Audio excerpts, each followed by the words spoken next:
forum. Would you all please stand and join me in saying the Pledge of Allegiance?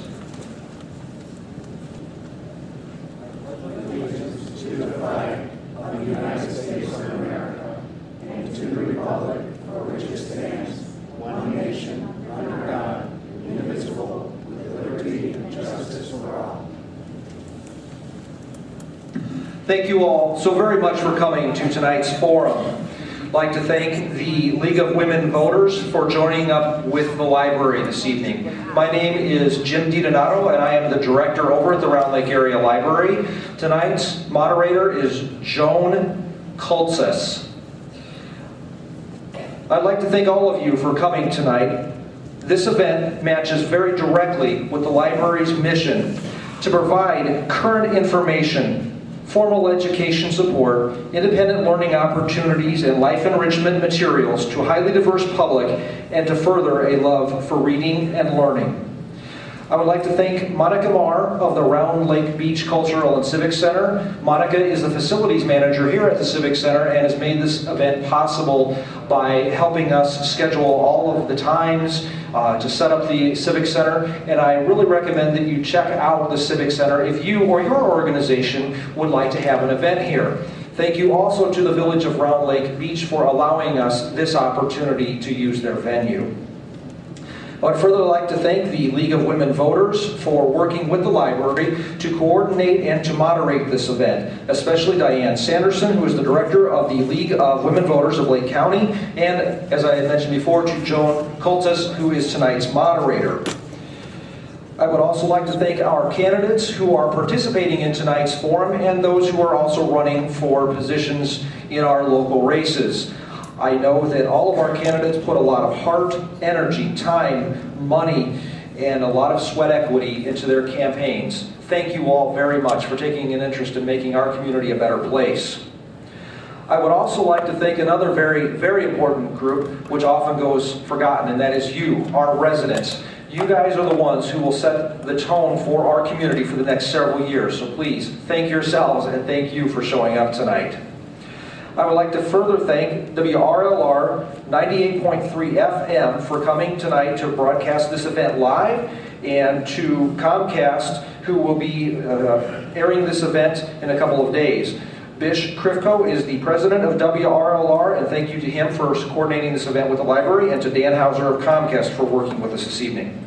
I'd also like to thank Elena Lara, our head of outreach services, for promoting this event this evening. Please know that this event will be rebroadcast on WRLR 98.3 FM this Sunday, March 24th at 12 o'clock. Again, that'll be 98.3 FM, Sunday, March 24th at 12 o'clock. Comcast Public Access Channel 17 will be rebroadcasting this event weekly, Saturday, March 30th at 12 p.m. Again, Comcast Channel 17 will rebroadcast this event March 30th weekly, starting at 12 p.m. In addition to tonight's event, we do have a forum tomorrow night in which the Round Lake School District trustee candidates will be up on stage. We will also have candidates from the Village of Round Lake and the Village of Round Lake Park. Beyond that, the library is coordinating 3 author events in April. We have Jamie McGuire, author of Beautiful Disaster, and the follow-up, Walking Disaster, will be here at the Civic Center on Wednesday, April 10th. Ellen Hopkins, author of Collateral, Tilt, Crank, Burned Glass, and several other New York Times best-selling books, will be here on Friday, April 12th at the Civic Center. Carrie Goldman, author of Bully, will be here at the Civic Center on Wednesday, April 24th. I'd like to let you guys know that on June 1st, Saturday, June 1st, the library will be starting its Summer Reading Club. We will be having the Jesse White Tumblers come out to help us celebrate that event, and we are also hosting a craft fair that day. So please come to the library. There we go. Are we back? There we go. We're back. So please come to the library on Saturday, June 1st. I'd like to let everyone know that we are a non-partisan organization. We do not endorse any candidates. Tonight's event is not a debate, it is a forum. We do provide this event as a way for you to get a first-person perspective from all of our candidates. And the expectation is that everyone will be respectful of others and that we will avoid argumentative tones in our discussion. At this point, I'd like to hand the event over to our moderator, Joan Moses.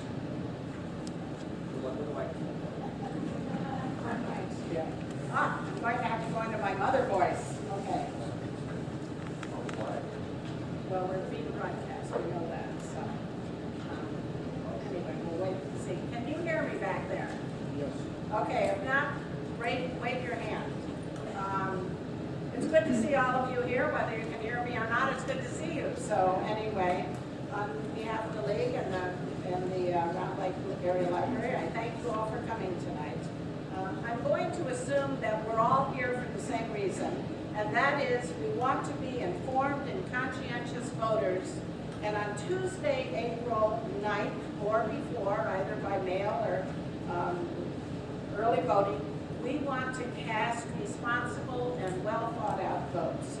So welcome to what should be an informative and interesting evening of political and personal and civil exchanges. Two things while I think about them. Perhaps you can turn off anything that buzzes, beeps, sings, or performs a musical interlude. And second of all, there's really no need for any applause here tonight. It's very time-consuming and it's distracting. So I'm also aware that outside the door there are materials that the candidates would like you to pick up if you would, and that afterwards they're going to, I'm sure, hang around and talk to anybody who's interested in talking to them. So let me help us understand what's going to happen tonight. For those of us who are visual learners, and most of us are, the candidates will always be seated in the order in which they appear on the ballot. So that helps to know that place and that space. And second of all, for most of our candidates, we're going to hear an opening and closing statement. And unfortunately, though, if there is a position tonight with two candidates running for that office and only one candidate shows up, by pre-agreed upon rules, there will be no question and answer period. By those same agreed upon rules, the candidate who doesn't show is allowed to send in a written statement. Oh, okay. All right. A written statement, which may be read by the candidate's representative, but I asked at the beginning whether there was anyone here in that stead, and I didn't see anybody come forward.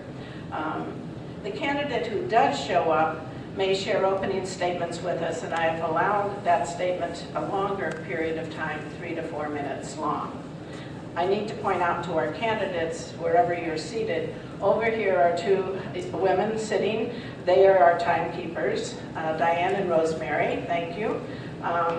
For your opening and statements and answering questions, there's a 15-second sign they're going to hold up. That's the yellow one. And then there's going to be a stop sign. So when you get to the 15-second, try and gather your thoughts within a few seconds, wrap them up, and by the time the stop sign appears, please do stop. After the opening statements, where 2 or more candidates appear, there will be questions, which you, the audience, can write out on the cards. I think as you came in, were you given cards to write on? If you want more cards, raise your hand. There are people roaming around anxious to either give you a card or pick up a card on which you've asked a question.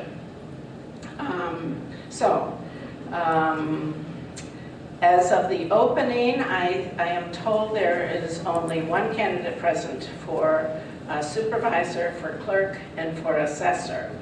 Therefore, I'm going to be unable to receive any questions of those single candidates present.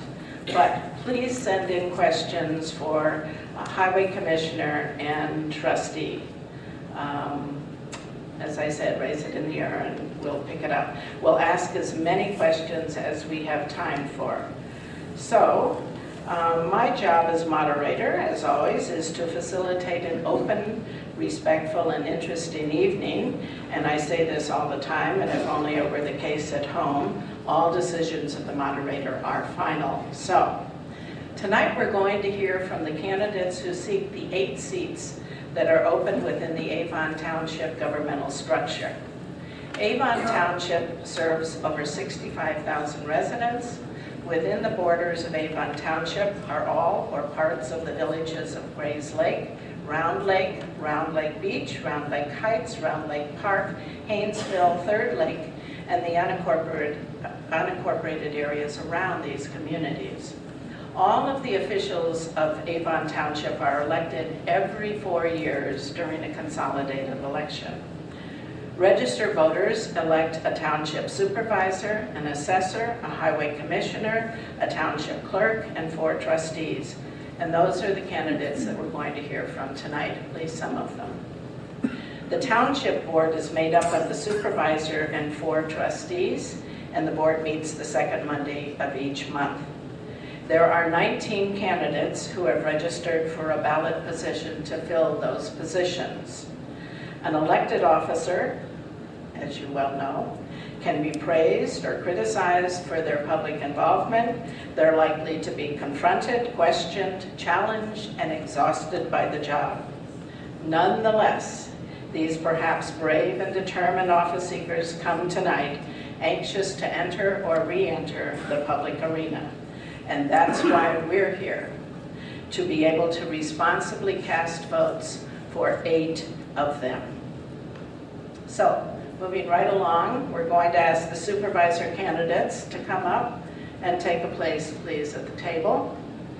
The supervisor is the Chief Executive Officer of the Township, Chairman of the Board of Trustees, Supervisor of General Assistance, and the Treasurer of all funds, including General Assistance and all road and bridge funds. The Township Supervisor handles the daily operations of the Township Administration Building and the Township Food Pantry.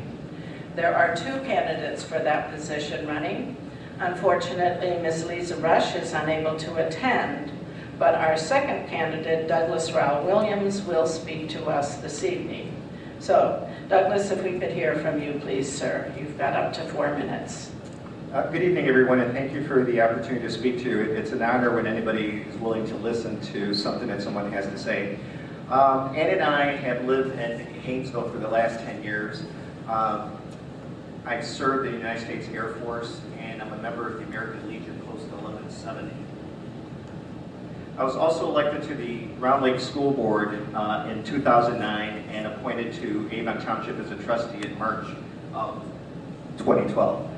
I'm a small business owner. I own an insurance brokerage, and I also work with the University of Illinois Extension 4-H program, so youth are very close to my heart, and seniors, because I also work with Family Service Access to Care senior program. 3 things that I pledge, if elected as Township Supervisor, is to keep Avon Township property taxes flat for the next 4 years, to work in collaboration with all 7 municipalities to create a strategic plan to ensure that Avon runs as a successful township, to partner with businesses and community groups to ensure that the Avon Township budget is maximized to the benefit of the residents. But what does that really mean? You know, we can't run township government anymore like we did in the 1800s. It certainly is relevant, but it's relevant in a different way. My vision is that in partnership, and this is the key word, Township has to partner going forward with the 7 municipalities, which are the 4 Round Lakes, Haynesville, Third Lake, and Grays Lake. What is really keeping our property taxes as high as they are is really that we're losing market value. So I envision the township working with all 7 municipalities on a strategic plan in 4 key areas. I mentioned that youth are important to me. You know, we complain in the Round Lake area that we have gang activity, and it is true, but what are we doing to really attack it positively? I spoke to the president of Avon Township Youth Baseball League, and in its heyday in 2007, they had 700 players. They're down to 400 because people have lost their job and can't afford to pay the registration fees. I'm sure there's many other examples of that. So why couldn't the township partner with those type of nonprofits? So what happened to those 300-400 kids in the summertime? We could have them doing community farming. That's a big thing with the University of Illinois Extension with the 4-H program. They could be doing cleanup in all 7 municipalities. How about tutoring? If you didn't do well during the school year, once you've played baseball or have helped beautify the township, why don't we do tutoring in math and reading, which we're really struggling with in the Round Lake area as far as not meeting annual yearly progress. D46 in Grays Lake would love for us to also have after-school programs. Again, we could find volunteers to do these things, and it's not going to cost us much other than time and a little bit of grant money. Seniors. My mom lives with me, so this is an issue that's very close to my heart. There's not many amenities that we have for seniors, so that's another area. Veterans, I just heard today on National Public Radio that veterans are waiting 275 days when they get back for their disability announcement. The other area is commercial business that we really need to focus on. But in a nutshell, the township is here really to work with the municipalities to make this a better place for people to purchase a home, for businesses to open up, and that's really how we're going to raise market values and lower property taxes, because that's why we're paying such high property taxes, is because as soon as you lose market value, the tax rates shoot up. And that's what I envision for the township in the future. So I'd like to ask for your vote on March 25th, early voting, or on April 9th. Thank you very much. Thank you, Mr. Williams. Appreciate it. The candidates for the clerk could come up next, and I think we'll have new names for you. Thanks so much. The Township Clerk. The Township Clerk is the official record keeper of the board. The clerk serves as a clerk of the Board of Trustees, of the Road District, of the local election authority, and as the keeper of all township records except for the general assistance case records. We have two candidates for this office. Mrs. Ilona Hamilton, I think, is unable to be with us this evening, but we will certainly have an opening statement from Mrs. Patricia Smart. So Patty, if you wouldn't mind, please. Hi, my name is Patty Smart. I've lived in Round Lake Beach for, can you hear me? No. I think you might have to start by Now can you? Yep. My name is Patty Smart. I've lived in Round Lake Beach for 28 years. My children attended Grace Lake schools. They're college graduates. I am also in an elected position on the library board, an appointed position on the Civic Center. I'm a Lions member. I'm president of the Friends. This has been such a great opportunity for me. I have met and learned so many different things. My slate, Avon Strong, no matter how this election goes, I will remain friends with everyone. They have taught me, and I think we have taught each other different skills and our strengths. No matter how many votes on April 9th that I will receive, I already feel I've won this. I don't know how to say this. I've learned a lot about myself. I've developed skills that I never thought that I would. I'm very computer challenged, and I'm mastering it with lots of patience from my members of my slate. I have taken a FOIA class online. I've taken an open meetings class online. I've applied for public notary. In the event that I win this election, I'm already prepared. So no matter how this election turns out, I really, really feel that I have done the best that I could, and I've learned so many things that will just benefit me for the future. That's it? That's it. Thank you so much. That was Ms. Smart. Thank you, Patty. Appreciate it.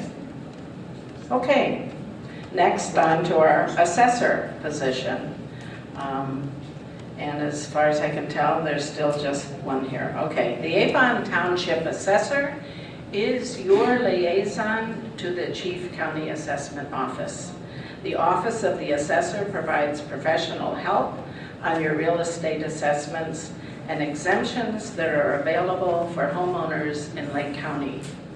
And contrary to what I said about the voted-in new office holders taking seats that will last for 4 years, this one does last for 4 years, but it does not begin on May 20th of this year. The new assessor's term will run from January 1st of 2014 until December 31st of 2017. 4 years, but in a different configuration. That's state law.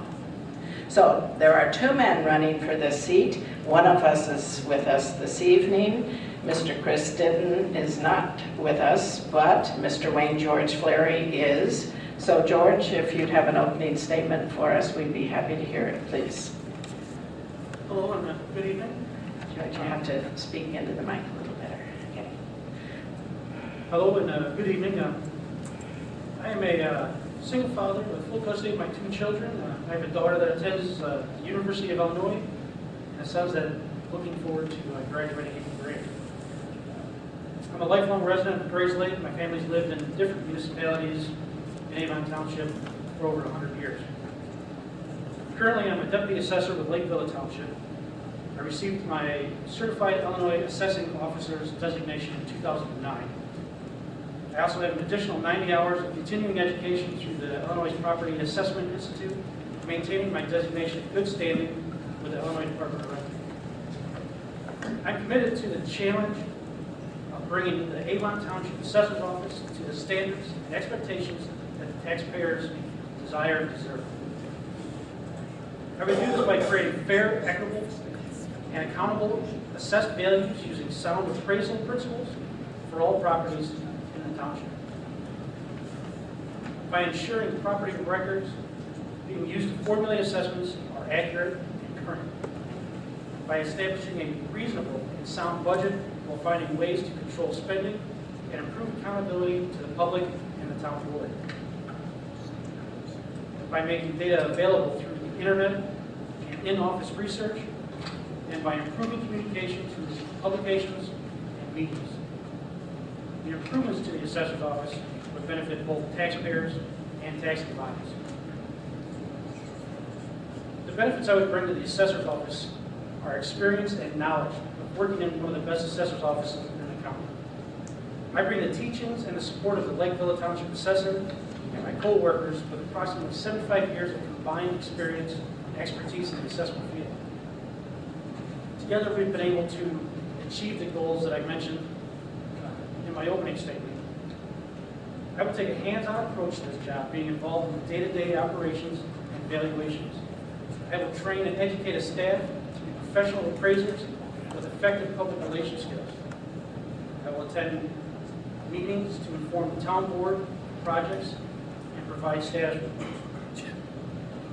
I will work with administrative township staff find the best and/or create efficient inter-office work procedures.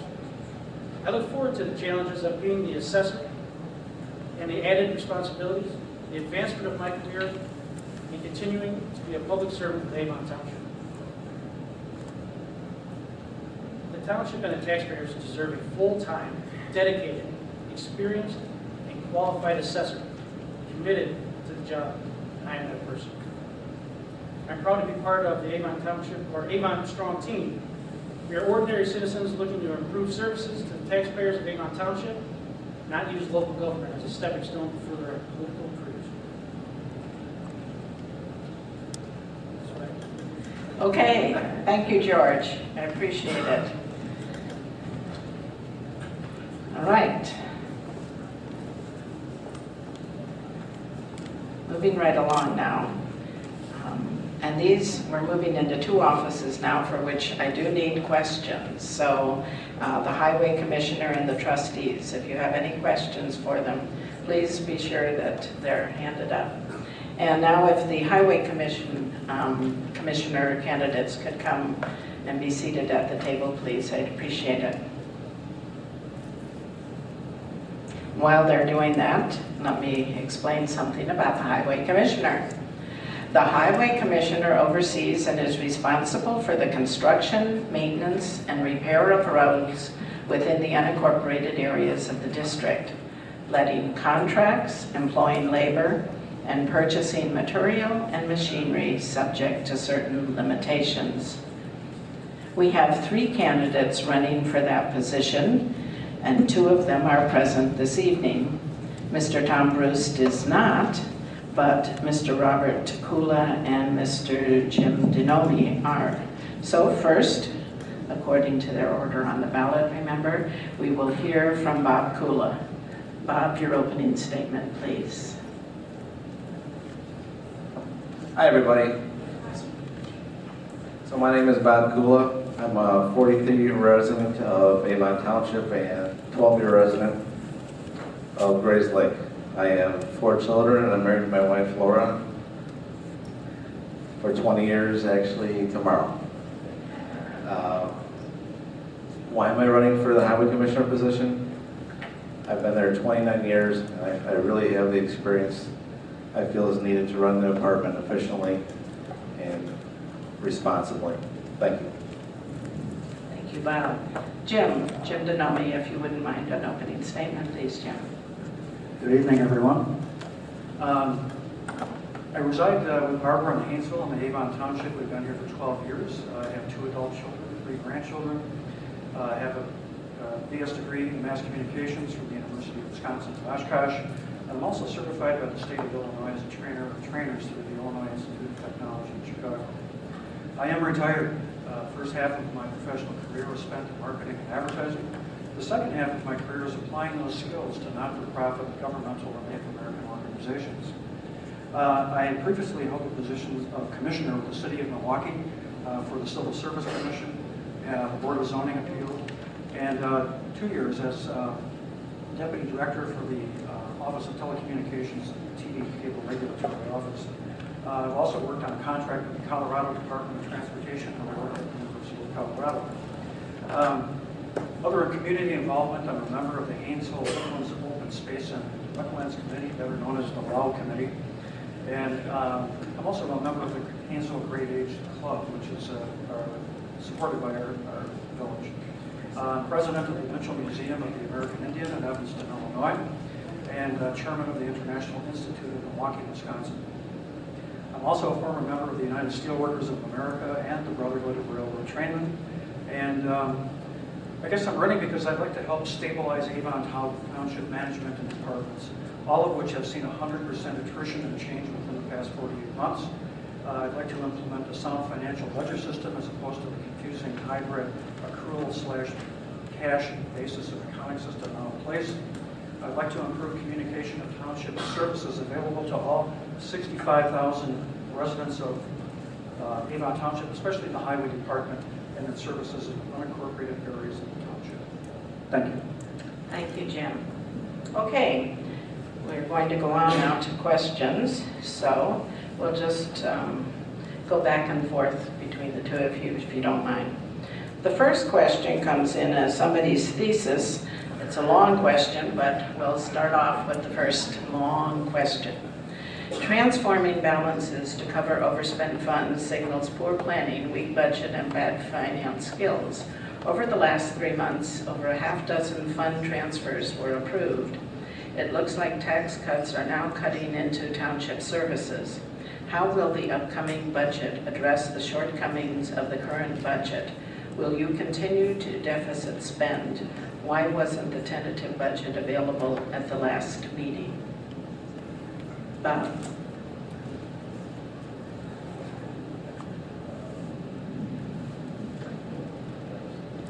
Yeah, I think, let me just ask the questions here. How will the upcoming budget address the shortcomings of the current budget? And will you continue to deficit spend? That was the second. And the third, why wasn't the tentative budget available at the last meeting? I'm not sure why the budget wasn't available at the last meeting, but deficit spending is something I think Jim and I probably both agree won't be happening at the township. That's where experience comes in, to you know, to know where you need to spend, where you need to have the money allocated, and where you don't. So. Jim? Thank you. I have strong skills in planning, budgeting, and implementation of action plans in the not-for-profit, for-profit, and government areas. Both the not-for-profits I chaired finished 2012 in the black, which is really an accomplishment in this economy. As a retired person and blessed with good health, I can provide a true full-time effort in the position of Avon Township Highway Commissioner, and I'll be right here on my budget real hard. Thanks, Jim. Next question, gentlemen. Do all highway commissioners have the necessary, or candidates, I'm sorry, have the necessary CDL license to drive highway department trucks? Jim? I had just got my form so I can begin studying for my CDL, and I've also been, being a cheap guy, I'm also looking at the best deal I can find out there to do my 160 hours behind, much of which is spent behind the wheel, so I can become licensed with a CDL, commercial driver's license. Bob? Actually, I've had my CDL since 1984, And as far as the employees go, all the full-time employees do have their CDL. Part-time employees aren't required to have that because they drive the smaller trucks. But for myself, like I say, since 1984. Thank you. Next question, gentlemen.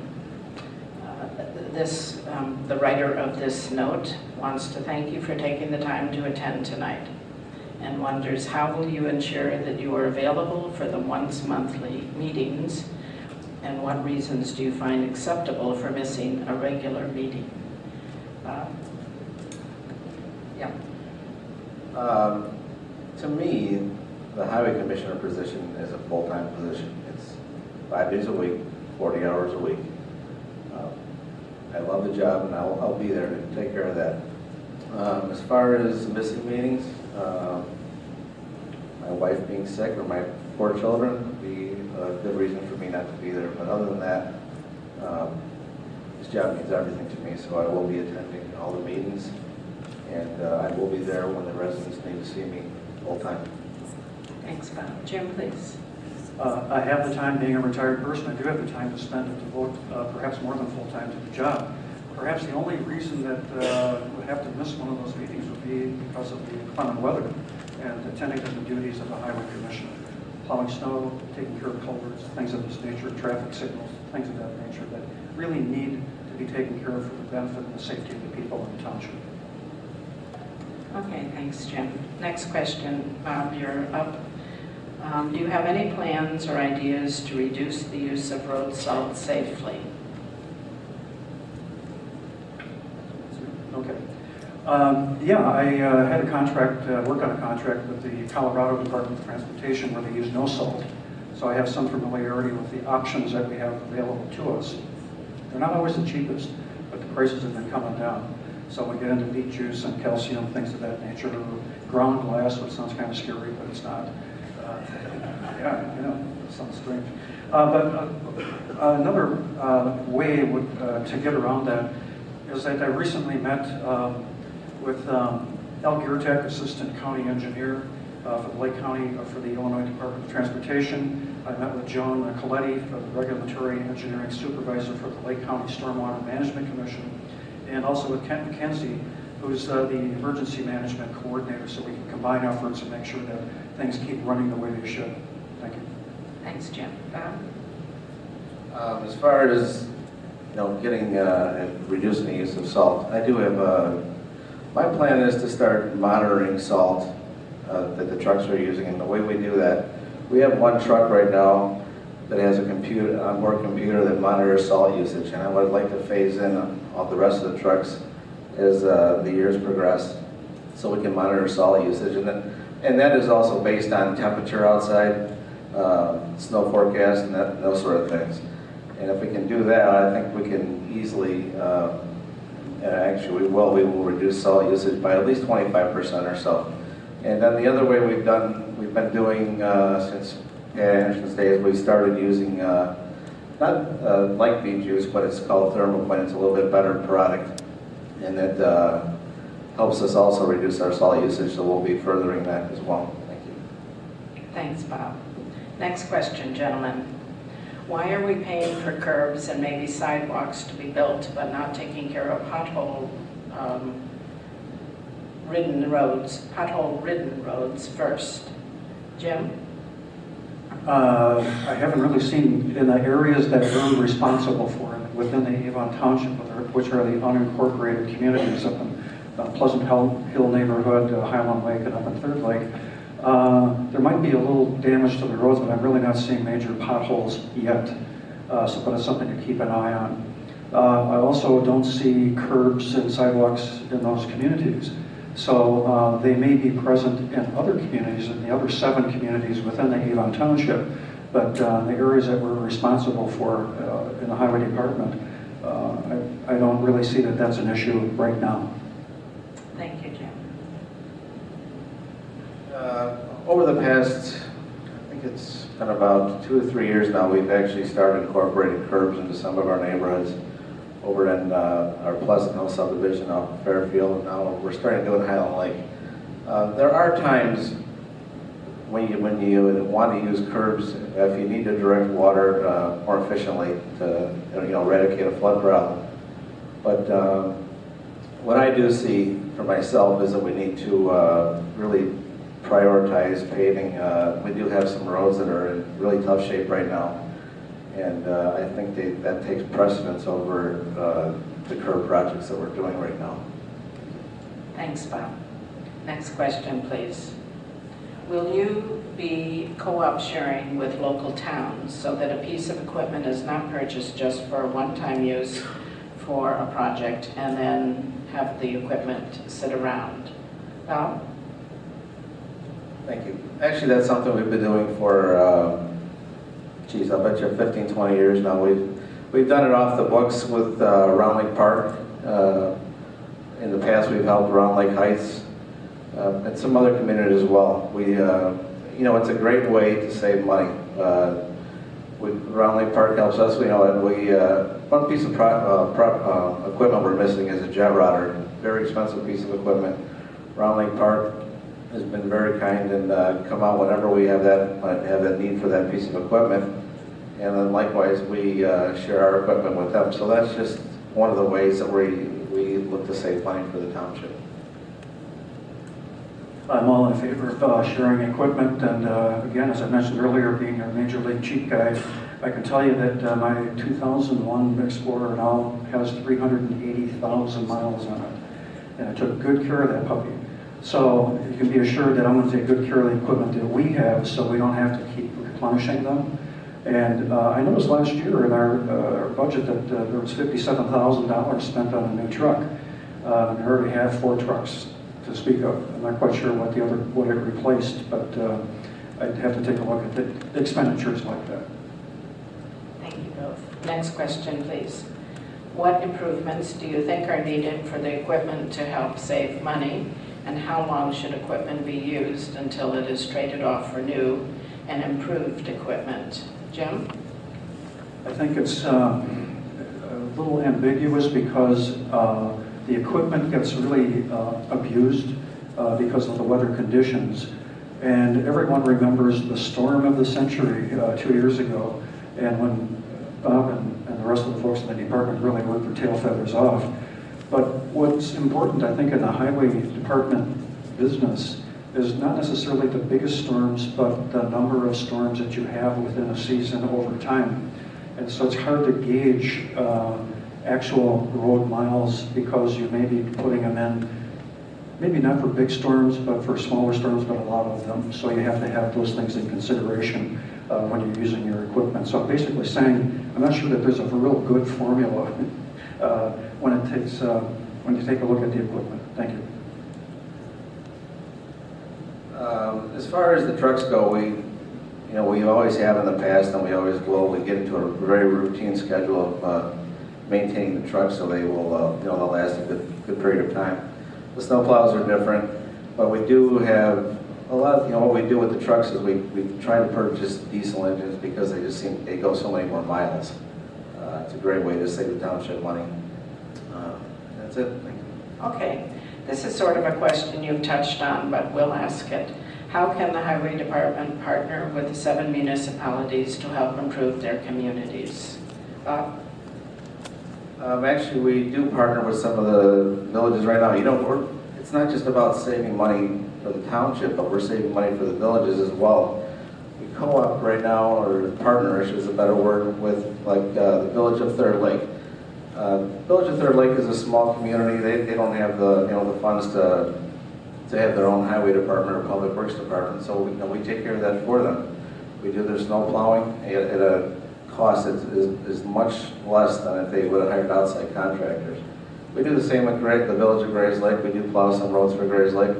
What I'd like to see down the road is moving snowplow routes around a little bit with the villages, the village of Grays Lake, say. So, we're not double crossing each other. We're not crossing, routes where it could be more efficient. Thank you. I think along those same lines, I think the work has already begun in sharing responsibilities and equipment.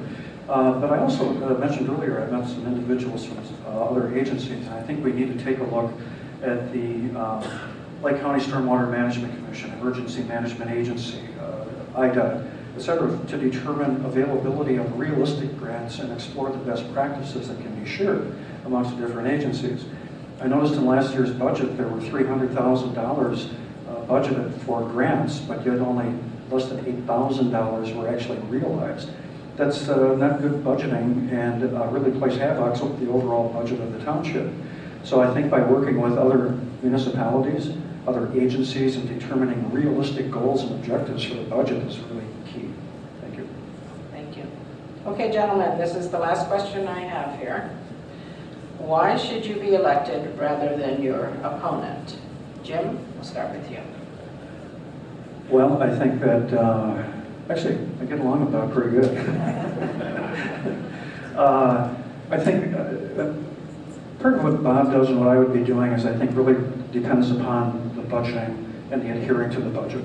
And I think that's one of the things that I'm really good at. I stick to it, and I'll be able to put in a full day, full time, and always tweaking that budget so that the township is getting what it's paying for. Thank you.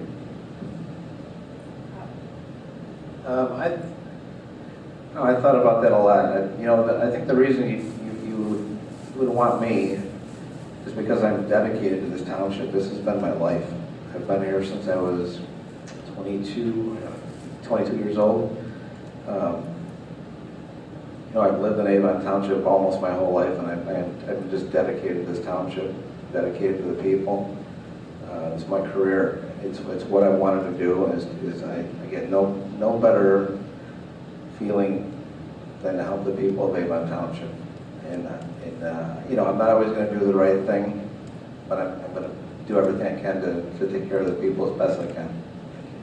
Thank you, Bob. Do you two gentlemen have closing statements? Yes, okay. Bob, Bob, you started, so Jim, if you wouldn't mind.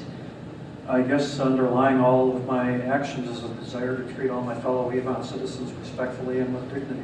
That's really what I want to bring to the job. Thank you so much, Jim. And Bob, please. I just want to thank you all, first of all, for listening to me. And I just want to, I'm a community-based person. I always have been. Spent time with the Lions Club. Vice President of the Grays Lake Central Booster Club, and I've coached for many years. I'm a very community-based person, as is my slate. And I can't tell you, it's just not. I wanted to run, but once I was approached by Jeannie and the rest of the group, running was a very easy choice. These people are solid, and they want to do right by the community, and I want to be with them doing that. Thanks so much, Bob. Okay, these are our two candidates that showed tonight for the office of Highway Commissioner. We appreciate, gentlemen, your answering the questions and your sharing with us your goals and dreams. So thank you so much. Okay, we're going to have a little break now because we need to seat the candidates for the trustees, and we've been at this for about an hour. So why don't we take about a 5-minute break, and we'll see you back here in 5 minutes. Okay, we're on to our final group of office seekers, and those are the ones who want the position of Township Trustee. Trustees serve a 4-year term, so the 4 persons voted in this April will serve until May of 2017. Trustees' responsibilities include a monthly auditing of bills, approving and adopting the town fund budget, the road district budget, and any contracts necessary for the operation of the township. So I have the privilege this evening of introducing the candidates here who want one of those 4 trustee seats. So candidates, within your opening statements, I would hope that you'd introduce yourself to us, tell us of your qualifications, why you want this job, because over the course of the next hour or so, we truly do want to get to know you better. So I have 3 empty seats here.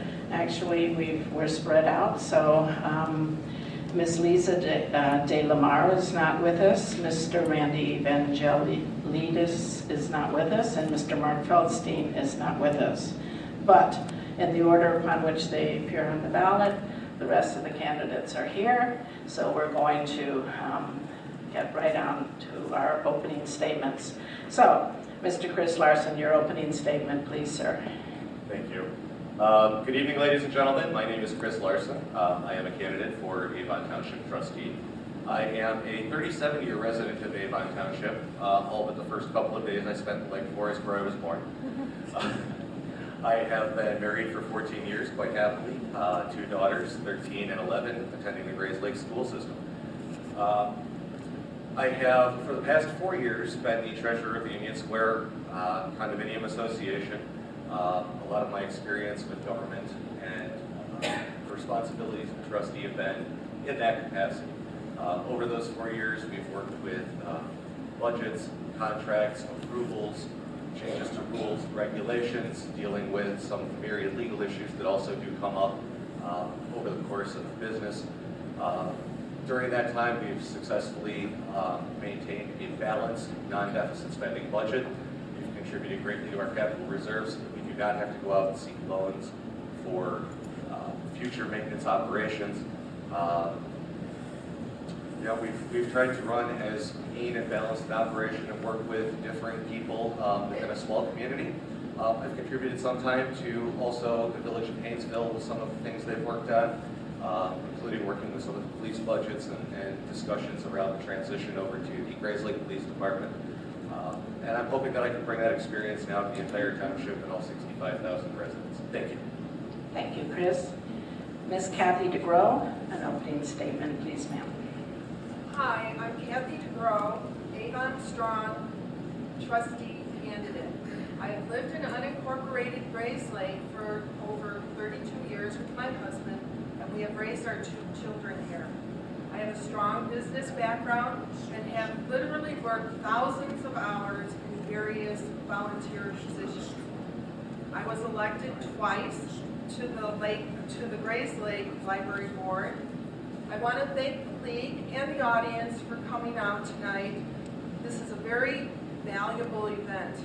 Voters are always eager for information, and they want to know that their tax money is well spent. Well, I want that too. Townships should be responsive to the needs of our people, and finances must be strong and sound. As trustee, I would balance the budget, address skyrocketing legal expenses, eliminate wasteful spending and deficits. I am committed to building a stronger township that puts people over politics and uses sound business practices to keep costs down. Please vote for Avon Strong, myself, Jeannie and Bill, Patty, George, and Bob. We are people you can count on to show up and work hard for Township. Thank you. Thank you, Kathy. Ms. Jean Kirby, an opening statement, please. Good evening. Thank you for coming. My parents moved here when I was in high school, and I won't tell you how many years at all. I'll let you do the math. My name is Jeannie Kirby, and I'm running for trustee of Avon Township on the Avon Strong slate. I'm married. I have 4 boys and 2 grandchildren. I'm a retired educator, spending 20 years as a teacher in Round Lake area schools and serving as an administrator for Harvard School District, Zion School District, and finally retiring from Waukegan Public Schools. As an administrator, I've had an opportunity to build, manage, and account for budgets that come from local, state, and federal funding sources, as well as applying for, managing, and accounting for private and public grants totaling hundreds of thousands of dollars. What I bring to township government is a deep commitment to service, personal integrity, and tenacious optimism and passion. What I'd like to do with township government is I'd like to be a relentless oversight of the taxpayers' money. And also, number 2, coordinating all the social services within the township. It is many hands that need to solve the big problems that exist in our township. No one entity can do it. And I've seen it time and time again in public schools.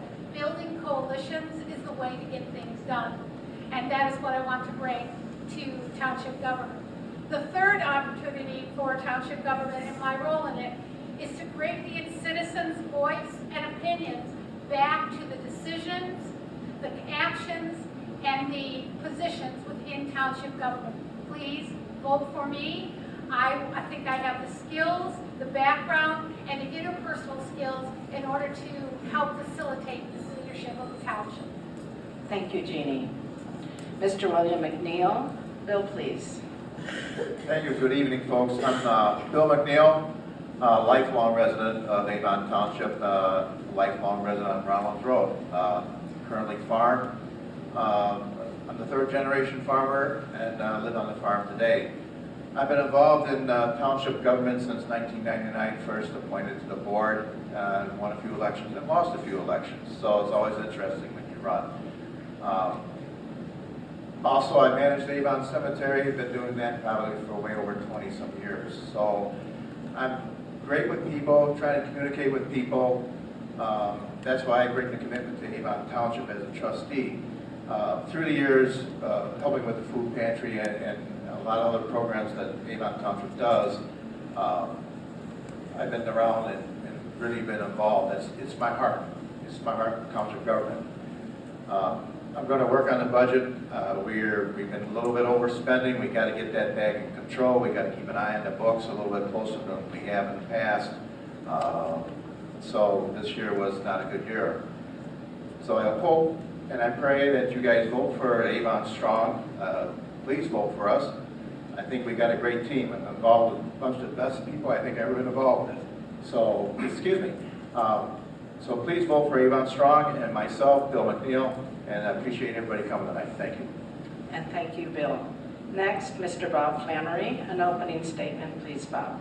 Hi, my name is Bob Flannery, and I'm also running for trustee. I've lived in Grace Lake for the past 17.5 years. Before that, I lived in Ohio. My background, I've a varied background. I've worked both at Allstate Insurance and Nationwide Insurance in Ohio, working in different capacities in both places, both in product development, tax work, and systems analysis work and systems testing. So my background is pretty much technical and accounting based. I've also worked with several different nonprofit groups.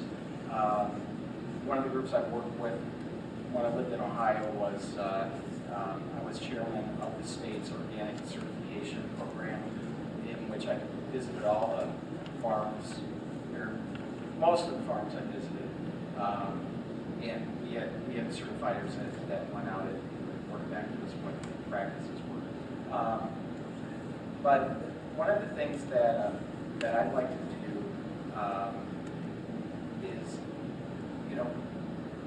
be positive in, all the interactions that I have with people that are working in the township and the citizens that we need. Because I think one of the problems that we have in the community is not enough citizens actually get involved in the process because they're turned off by a lot of negativity that they see.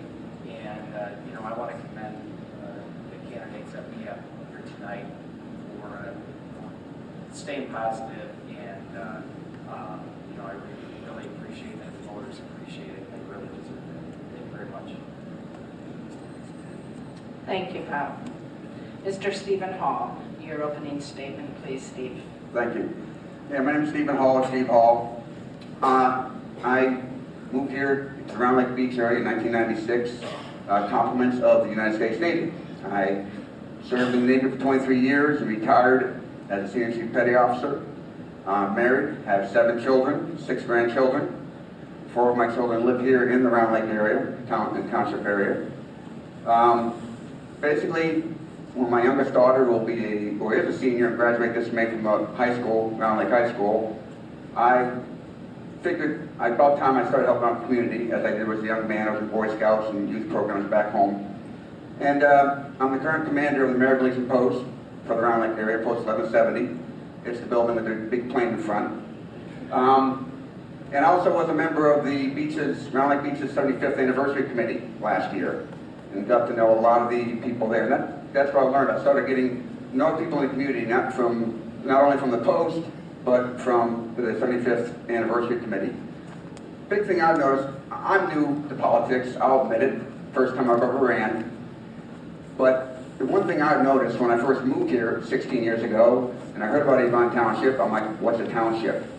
Okay, I'm learning.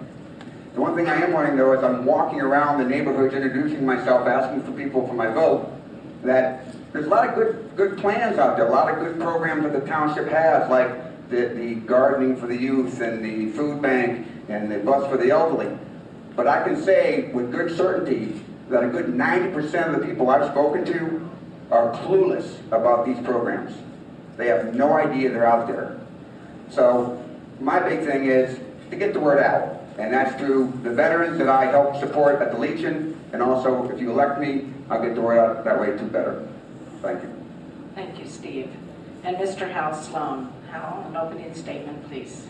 First, I would like to thank the League of Women Voters and the Round Lake Library for sponsoring this forum. It gives all of us candidates an opportunity to speak directly to the people. My name is Hal Sloan. I've been married for 28 years, have 3 kids. Don't ask me about them, I'll give you 20 minutes on that. I am running because I want to make the future better. Avon Township is my little corner of the world, and I believe that townships were set up to help people, and I truly believe that compassion should not be considered in any way, shape, or form a dirty word. And sometimes people portray the things that the township does in a negative light that way. I want to change that perception. I'm also running for the young people of Avon Township. I want to get them involved, help develop the new leaders. So, because I'm certainly not going to be running for this office in 20 years. And so hopefully the next generation will be involved, active, interested, and I truly believe that when more people are involved and more people vote, you get better elected officials. Like Steve, I would also like to make sure that all of the services that Avon Township provides already are more advertised, more promoted, and just a better line of communication to all the people of Avon Township. I'm asking for your vote on April 9th, and early voting starts March 25th. And please vote early, and I hope to get your vote. Thank you. And thank you, Hal. Appreciate it. Thank you all for your opening statements. Okay, we're going to move into a question and answer period, and let me just remind you that if you have any other questions, hold them up and somebody will be around to pick them up. So we're going to be asking the questions, or answering the questions candidates will be in sort of a random order, but it eliminates the possibility that you always hear the same person after the same person after the same person. So this way we're shaking it up a little. And you also get to see how quick these candidates are on their feet. So anyway, because it is a somewhat complicated grid, but we're going to see how they do, so, and how I do. So, okay, we'll start off with round one, and we'll just simply go down the table. Candidates. Thank you for taking the time to attend tonight. How will you ensure that you are available for the once monthly meetings, and what reasons do you find acceptable for missing a regular meeting? Go ahead, Chris. Thank you. I can think of really 2 reasons that I could miss a meeting. One would be for some type of a personal or family health concern. The second one would be for some type of emergency where roads may be closed, or there's an inability to get to those meetings. I've made sure that I've discussed with my employers at the time that I can guarantee that the time is necessary to provide, not only to attend the meetings, but also to take appropriate blocks of time off during the week so that I can ensure I have time to review the bills in an adequate and diligent manner so that all of those responsibilities can be met. Thank you. Kathy, please.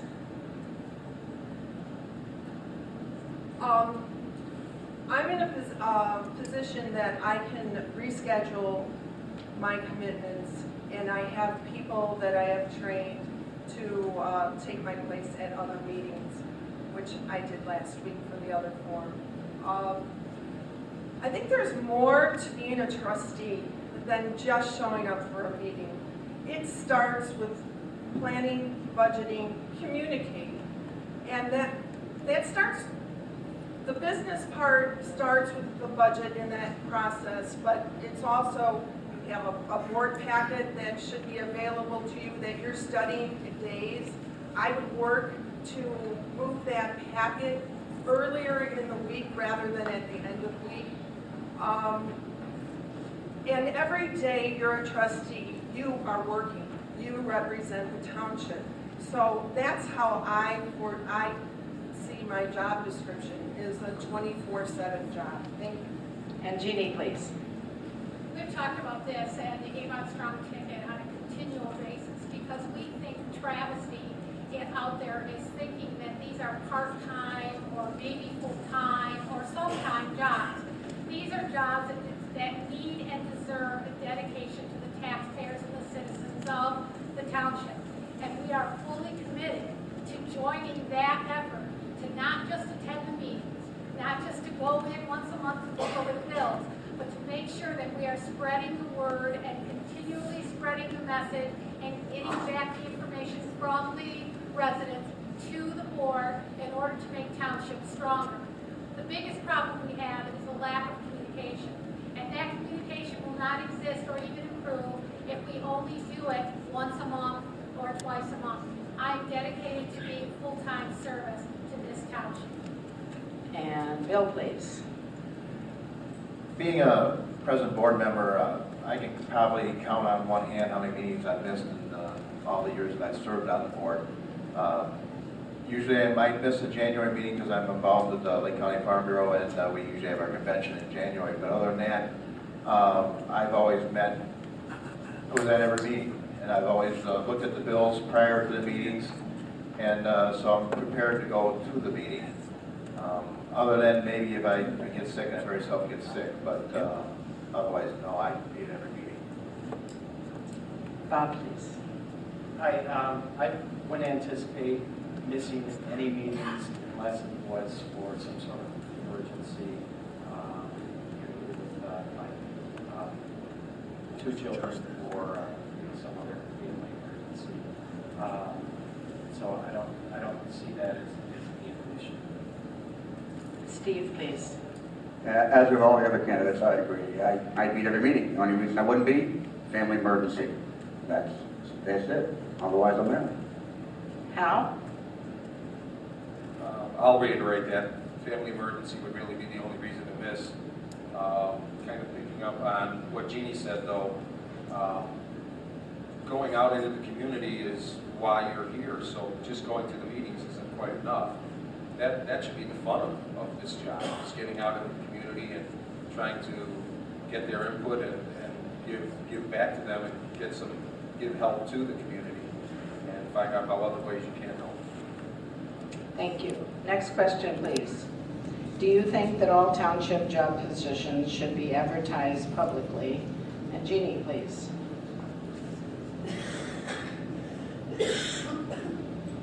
By township jobs, I'm assuming those paid positions that are employed by the township. And absolutely, every township position that is open should have the same standards as any other business. It is a business, and it should be posted and told, and we should have open information about what the requirements are for that job, and the interviewing process should be part of an open forum as well. And if you apply for a job, as I have in the township, I would make the questionnaire that they give you prior to interviewing for a position that's pages long and takes tons of hours to something that is more directly related to the job and will actually get you the answers on what the person's skills are and what they can do to improve the job itself. Thank you. Hal? Absolutely, all township jobs should be posted. And actually, I think that since it's taxpayer money that will be paying for those positions, I think a higher standard than in business should be met. Perhaps a longer posting period, or some other greater way of getting the word out that the job is available.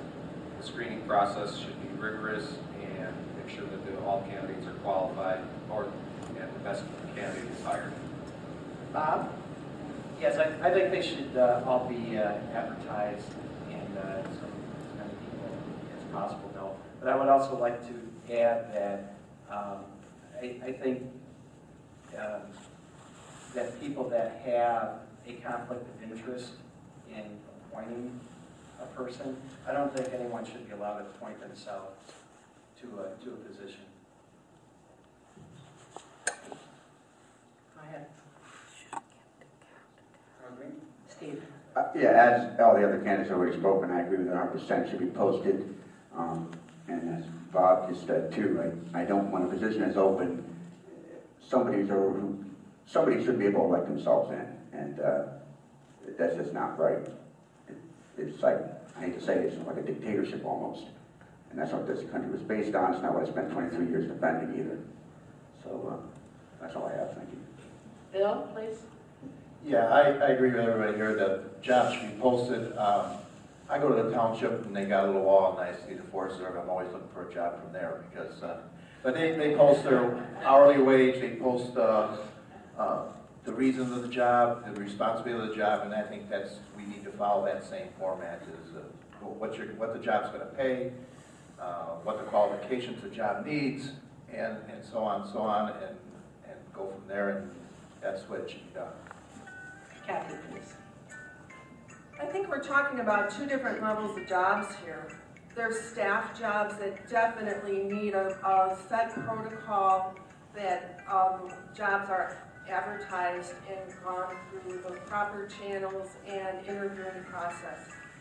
The other level of jobs we're talking about are elected officials, and my colleagues down the table are referring to the supervisor who broke a tie to vote herself into supervisor. It is legal, and she told me it's legal. Some things are legal, and then some things are ethical, and I'll leave it with that. And Chris, please. Thank you. In terms of regular staff positions, absolutely they need to be posted and advertised in an appropriate fashion so that the largest pool of qualified applicants can present their credentials, be weaned through a very specific process, including interviews, background checks, and necessary things to both protect the taxpayers' dollars and our investment in those employees. I'll take a moment just to address the other level that we've been talking about. This same issue did occur if a number of people recall approximately 4 years ago with the illness of Russ Christian. In that case, the clerk was also responsible for breaking a tie and making an appointment. While I believe that this decision may have been made in haste, unfortunately, there is a legal precedent even within the township in recent memory. That part cannot be questioned. Thank you. Thank you, Chris. Next question, please, candidates. Name 3 things you want to change and 3 things you want to keep. I'm assuming as a trustee, and we will start with Bob, please. I think the biggest thing that I would like to change is when I go to meetings, there's a lot of empty seats. And it gets back to one of the comments that was made before, that we go to doors and 95% of the people really don't know what's going on. And there's a lot of reasons for that, but we really do need to reach out to the people of the community to get them more involved.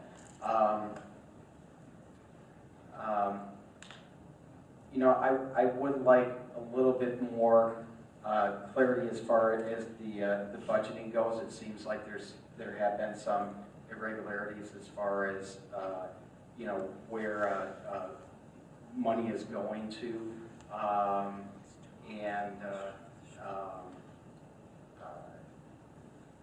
think I'm out of time here. Okay. A few more seconds. Good observation. Okay. Jeannie, please. I noted 3 things that I wanted to be a part the mic, Jeannie. Oh, sorry. I have a teacher's voice. I just think everybody automatically.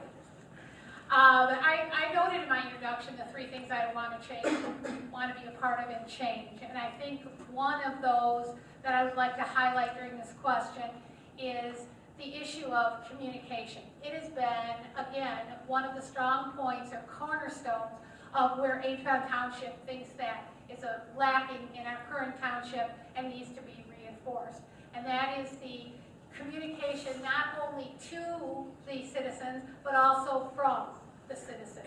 That there's a lot that we can learn from asking questions, and we would like to open up surveys and online avenues in order to get information, not to mention just going door to door and seeking input from citizens all the way along the line. What they do well is what the statutes say they do well, which is to provide assistance, emergency assistance. And I would continue that as well. Thank you. And Bill, please. That's kind of a tough question in a way, but the change definitely would be, being a trustee, I would be on whoever's the clerk would be to get our reports out. The reports are not getting out like they should be to the trustees. That'd be my #1 change in trying to work over it. I would look at spending a little closer, make sure we are following our spending budget and stuff. What I'd like to keep and then expand would be definitely the bus service. I think that's a tremendous asset to the township. We started probably 5 years ago, 6 years, something like that. I think that's the biggest asset that the township has other than the food pantry, and I would like to keep moving forward with the food pantry. We have great donors. I am one of the donors too. I donate every year to the food pantry. It's very used a lot. So the bus service needs to be expanded, maybe another driver so we can run a little longer because I have used it personally for my mother. So thank you. And Kathy, please. I agree completely with Jeannie on the issues of communication. I would like to say reconnecting with citizens and their concerns, gathering information from our citizens and then acting appropriately on that information. Another part of this issue is education, for lack of a better word. Outreach of the township needs to be conducted so that people have a better understanding of what township actually does. Newsletters, signs, special events would work well there. Tune up the budget process would be another change, and mapping a strategic plan that includes very clearly methods of communication, community partnerships. Thank you. Hal, please. Things that I would like to keep, Bill kind of stole my words on that. The bus transportation system is actually something I'd like to keep and something I'd like to see done better. I think the hours can be expanded if possible, and I know in a couple of years we're going to have to find different funding for that because there's a grant that's running out. I think the food pantry is an amazing asset that the township has. One thing that I would like to see, and most people seem to have touched on this, is the getting out into the community. For me, I want to get into the high schools personally and do a voter registration drive at each of the high schools in the township several times a year. And I think each of the trustees should find some sort of pet project that they're committed to and kind of leading the way on for the people of the township. Thank you. Chris, please. Thank you. You know, Bill really did hit it on the head with the food pantry, and I'm very glad he brought that up. I know that service helps a number of township residents annually. Without it, some families wouldn't get by. I also know my neighbor is in her mid-80s. She's used the bus service a couple times to get back and forth to doctor's appointments, which has spared me a couple of trips on her behalf. So that's certainly a great service as well, especially for those who don't have any other form of transportation. As far as changes go, I tend to agree with Kathy and Jeannie regarding communication. I think it needs to be more open. I think it needs to be more transparent, not just among the trustees, but also transparency extending out not just to the budget and making that more clear and readable, but also detailed accounting of all of the expenses made available online, all of the expenditures, the way that the money is being used in the most detailed and qualified way that we can, so that all residents have an opportunity to review that in depth. Thank you. And Steve, please. Everybody pretty much hit on everything. The programs we have are great. They're great, but as I said in my opening statement, a lot of people don't even know that we have. And that they don't know unless you get the word out. As Mr. Raoul said in his statement, you know, he wants to partner with the communities, with the other Round Lake, you know, with all the mayors of all the Round Lake communities, Grace Lake, Third Lake. Well, we can do that. I know Round Lake Beach, they have in their water bill a bulletin. I read it. You can see it online too. Well, why can't there be a little blurb in there about the township, what we do in the township? Let people know there is a bus for the elderly or anybody who needs a ride. There is a food bank. Gotta get the word out. If you don't get the word out, all this money we're getting on grants or your tax dollars is going to waste. Thank you. Thank you all. Next question, please.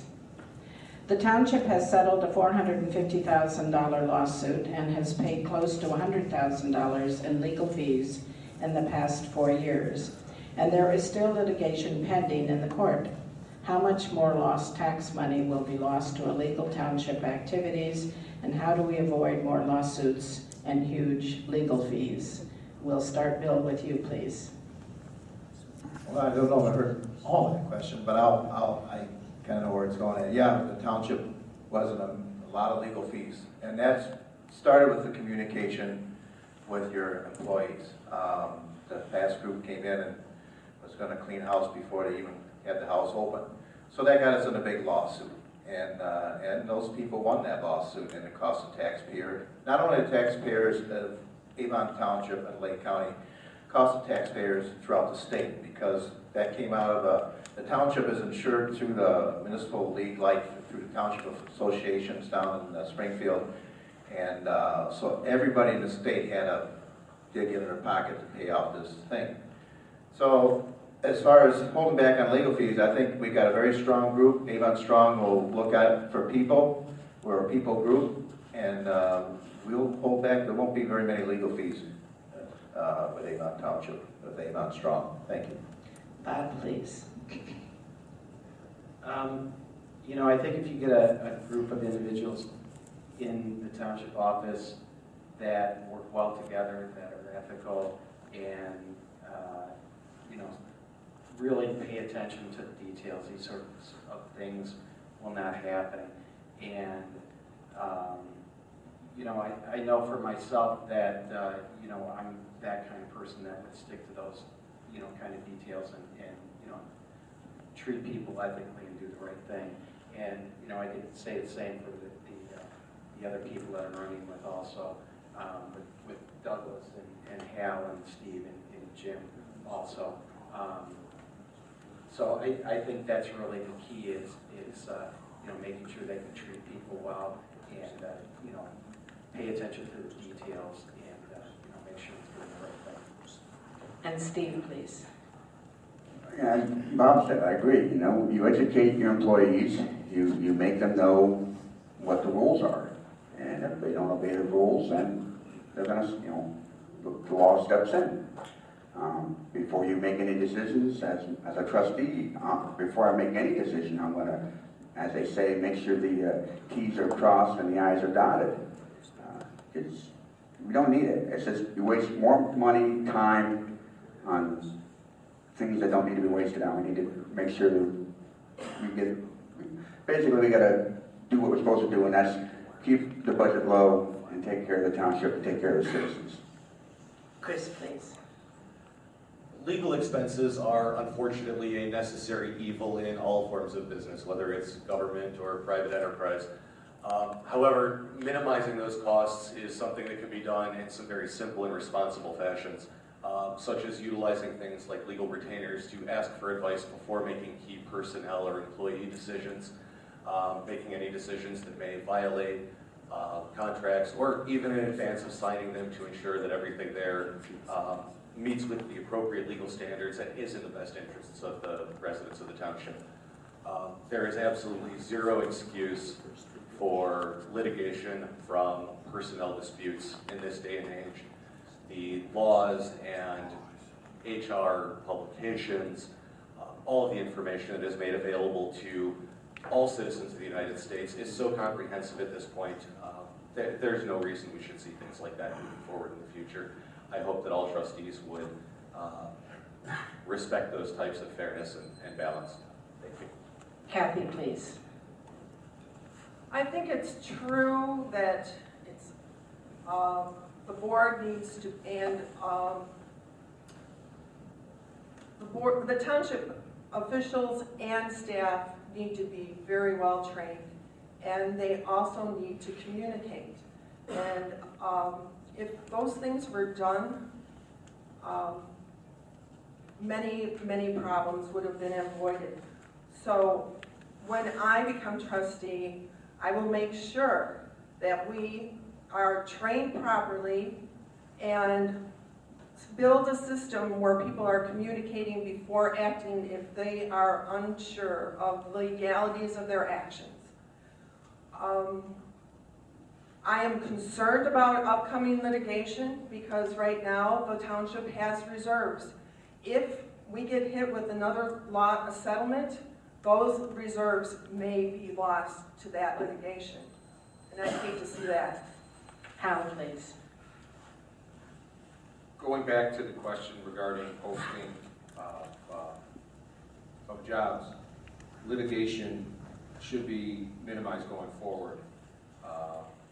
From posting of the job to the training, screening process, any disciplinary processes that are ongoing while the person is on the job, and termination, there's flaws for all of that. So if those are all followed, then there shouldn't be any future litigation in that area.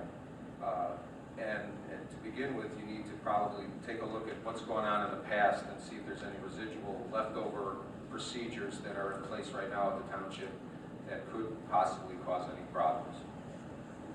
Jeannie, please. I think there's a couple of ways of looking at this. First of all, you're right. When you're involved with government, there are legal aspects that need to be adhered to, and you should have legal counsel at your service for those issues. But to have them at every single board meeting, I think is something we need to address. They don't need to be paid to be at every single board meeting. We need to have them involved when there's a problem. I also think that when you discover that something happened that shouldn't have happened, you don't have to go to a lawsuit. You can just say, you are right, I was wrong, and fix the problem. This wouldn't have even happened with the result of the last litigation if they would have said, you're right, I shouldn't have fired you, and would have just given them back their jobs.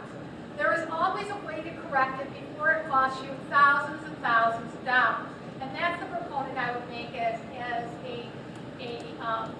advocate for the township, is to make sure I do the right thing, make sure I weigh everything on an ethical basis, and then when I have a question, take the time that needs to be done to do it right. Thank you. Next question, please, candidates. Does the township have a role in helping make Avon Township a more attractive area to live in, and how would you achieve this? I'll start, Steve, with you, please. Well, yeah, basically, as Mr. Raul, who we're running with, as supervisor, has stated, and we're stating when we walk around the community, is we've got to get more business into the community, and by doing that, we work with the mayors in the other community, in the communities that belong to Avon Township, and I'd also get the grants. And by getting the businesses in there, of course, that's more property tax, helps us lower ours. Also, more businesses come in, more people are buying the houses that are being foreclosed, which also increases property tax. So I think that by doing all that, by bringing in more businesses, and doing that, bringing more employees for those businesses, all in all, you're not going to have those empty houses, those dilapidated houses with plywood on them. Bill, please. Could you repeat that question? Sure. Does the township have a role in helping make Avon Township a more attractive area to live in, and how would you achieve this? That was a pretty good question. Yeah, I think the township does have a role in working with municipalities, trying to work together to do things with amongst the communities between the park districts. planting flowers or whatever we have to do to improve things, because it's much better if you have something looking nice. It's a better working ethics. It's a better place to live if something looks nice. If you come to a ratty old place, you really don't feel like going home then. And I think this township does it. Walking around some of the streets and stuff, I think the township does need a little bit of work as a whole. To beautify, fix up, help maybe get some grant money. I don't know, that help. I know Round Lake, I think, did have something going on when they were taking rehabbing houses and stuff. So that's another thing we could be looking into. So going down the street, you got a nice looking house, you're going to feel proud to live there and proud to live in Avon Township. Al, please. Yes, the township has a definite role in making the township a more attractive place to live, to work, to start a business. Communication, again, goes back to with all the villages communicating with each other, keeping the money of the residents within the township whenever possible. If there's a festival going on in Round Lake, people of Grays Lake should know, vice versa. Beautification plays a part of that with wherever you put in flower beds, gardens, and things like that.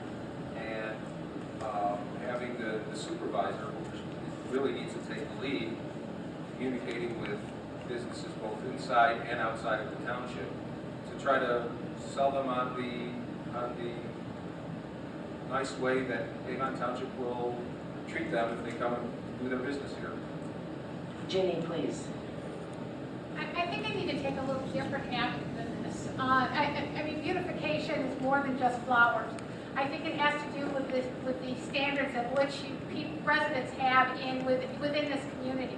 There are a lot of social agencies that offer services for people that can't afford or do not have the physical ability to take care of their homes. And I think that one of the things that we can do is to bring them under the umbrella of Township and create a good network. So when we know that someone is hurting and someone needs support, that we can match them up to those agencies. There is software out there that many townships use to do these wraparound services, that's what they're called, so that you identify who needs support. Because if your neighbor is strong and can pay a bill or can get their home repaired or a shutter fixed, they are stronger in their community. And when your neighbor is strong, you are strong, and that strength leads to a beautiful neighborhood that everybody wants to be a part of, and then we can work on jobs. And Chris, please. Yeah, I believe that the township certainly plays a role in maintaining the appearance and improving the appearance of our community as a whole. Whether it's the highway department maintaining or improving roads, providing clean services to drive on, and for visitors to our community to be able to drive on as well, to be impressed by, down to some of the assistance that they've, again, the highway department has provided over the years, and some of the cleanup efforts that I've worked with. I know that Pat Anderson, our previous highway commissioner, had assisted with some of the garbage collection and cleanup, even though it wasn't within necessarily the township and that purvey. We can certainly work as a board, as trustees, to sponsor additional cleanup initiatives along some of these less policed roads, as you could call them, to encourage other homeowners and other residents in different communities to do the same, and lend our support where we have the resources, such as trucks, to help get those areas cleaned up. And Bob, please. Yeah, I think it's a great question. If you look at communities around, wherever you look around the country, the communities that have had efforts to beautify their areas, and again, like Jeannie says, it's not just physical commercial areas, but also residential areas. But if you look at communities where those efforts have taken place, not only are the values of the homes and businesses worth more, but the citizens are more happy. And you have a reduction in crime, and there's really a huge impact when you address things like that. So I think the township definitely has a role in that, and it's a great question, great idea. Thank you. And Kathy, please. Well, I see township as neighbors helping neighbors. one of the major roles of township is general assistance. Helping someone at the food pantry once a month may not cut it for many people. And a system that identifies in people that need other forms of assistance seems like we should be required to do that. We should be required to figure out how best the needs of our neighbors can be met. And if that happens, then people can attend to house problems, repair problems. They get connected with other organizations, which is one of the things that we would like to work with, community partnerships. But number one, it's talking one-on-one communication. Thank you. And next question, please, candidates. Avon Township has participated in the Northwest Demonstration, I think it's demonstration, transit project. Do you plan to continue to support it? Is it, in fact, the Northwest Demonstration Transit Project? Is that the name? That's the bus system? I don't know more than what's asked here, but I'm going to throw it out and see how many of you. Kathy, you're up. Yes, that's the bus system that's running currently, which no one knows about. Well, some people know about. Going back to communication, that's a great program, but the majority of people is on canvassing neighborhoods do not know about it.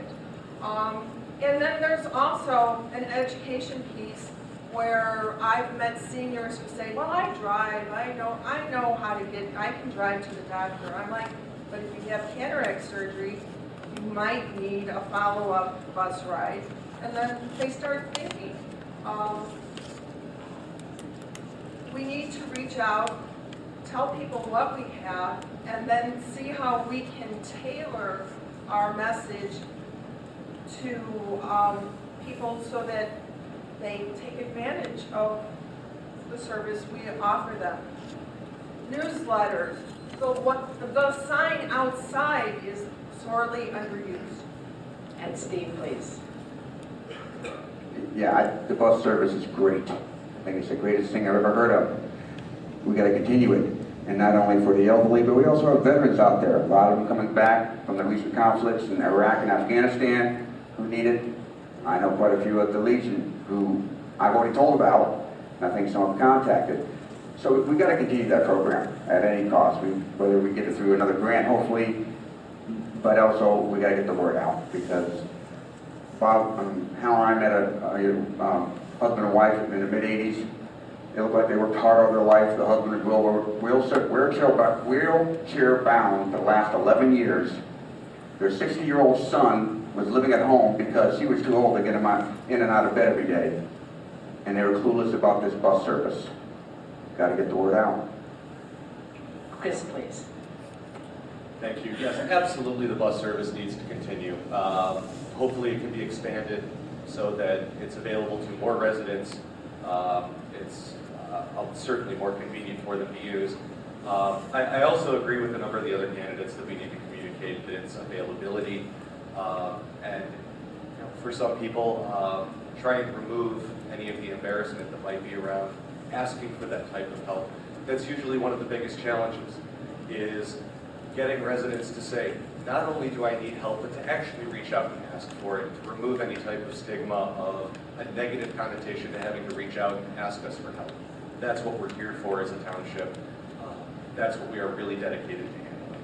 Thank you. And Hal, please. Yes, absolutely, this bus service should continue. Not only that, it should be expanded, and it ends at 2 o'clock. And that, some people have doctor's appointments that are later than 2 o'clock. So when the grant is ended, or actually when we first get started here, find a way to either enhance that grant for the next 2 years, and then going forward after that to keep that money going, and even get more to make sure that that bus service is a full-day transportation service for the people in need in our township. And Jeannie, please. I couldn't agree any more than we need the service and we should expand it. But how do you know how to expand it if you don't even know, if people don't even know about it to begin with? First thing you have to do is get the word out, and then you need to look at what the usage is, and then you have to determine how you can expand it. I'm a deputy registrar, and I was registering seniors at Oak Hill the other day, and I talked to the manager. They had no idea that the township offered bus services. And they have residents, in fact, one of them was about the same age as my husband. He's a little older, but that's another story. But the same age as my husband who had muscular dystrophy, and he had no idea that there was a bus service, and neither did the management. This is a good example of how you can't improve something unless you know exactly how it's used now, and you make sure people know that it's available for later. And then you can improve. And Bill, please.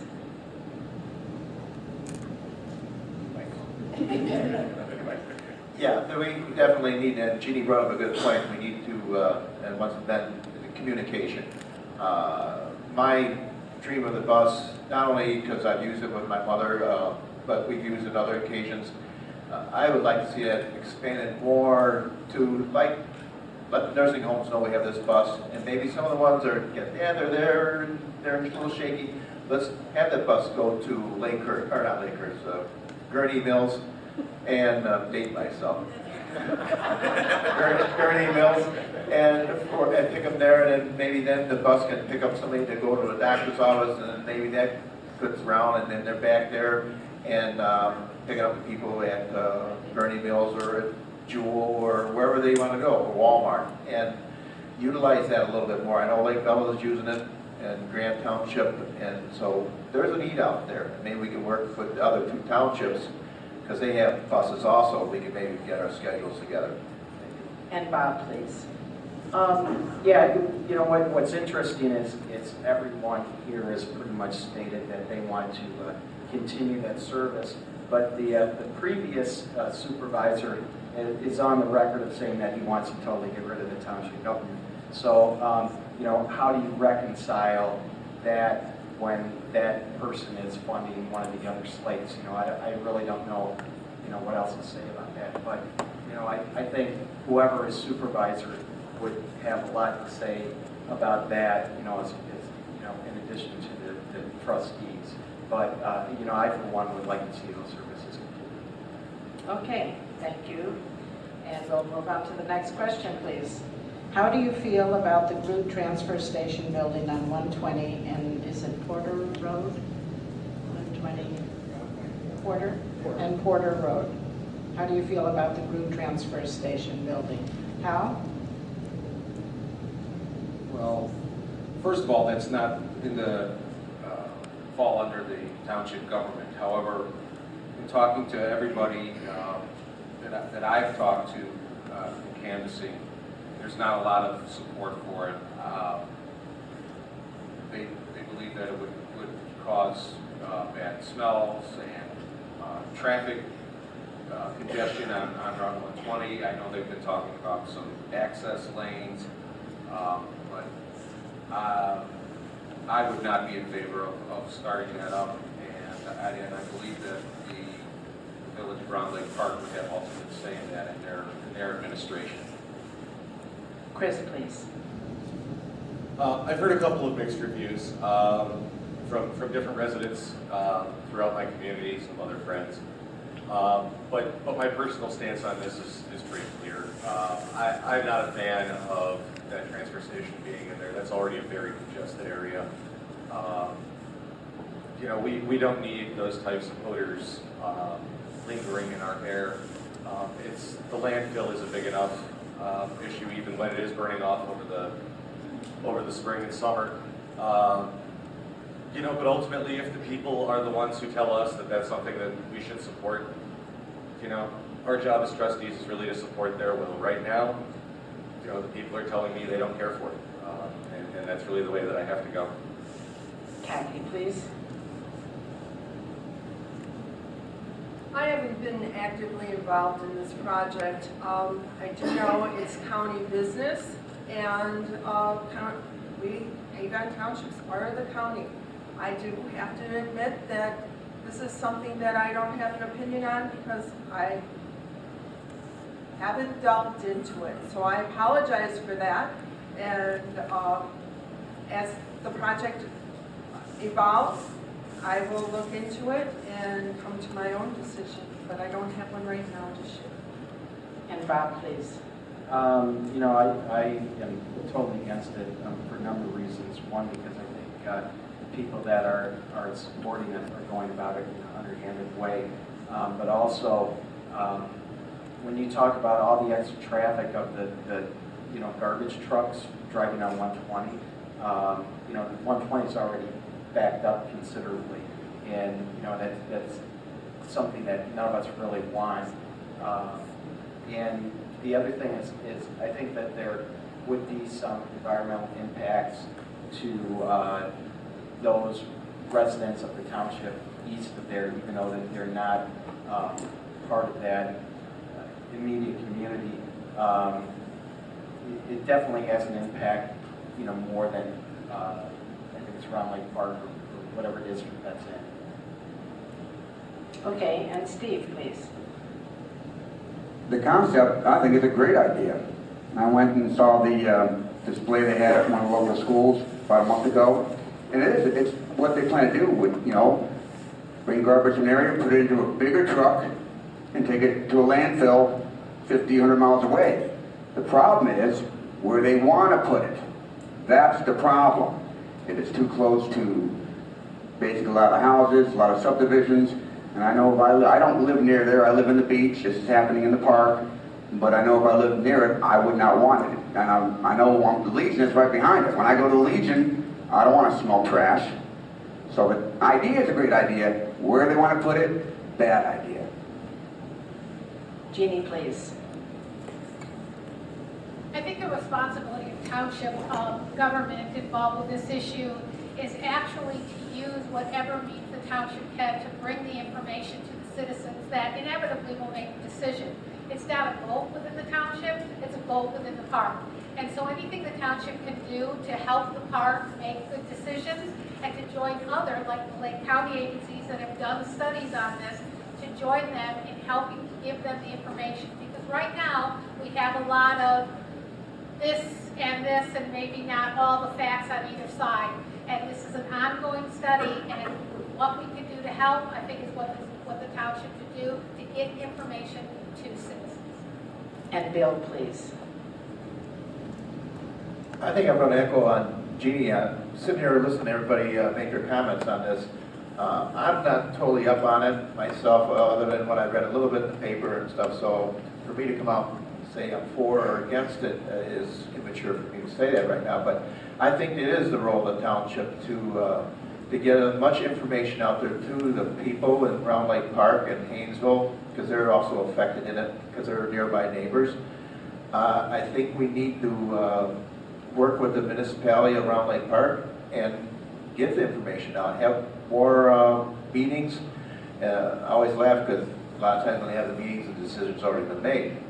So, but I think we need a lot more information out there, and I think that is the role of the township, to try to put on that billboard out there on Haynesville Road for meetings and get the word out to the people. Thank you. I want to thank whoever turned on the cooling air here. I thought I was having hot flashes, but I'm too old for those. So anyway, oh, you just saved me. Okay, moving on.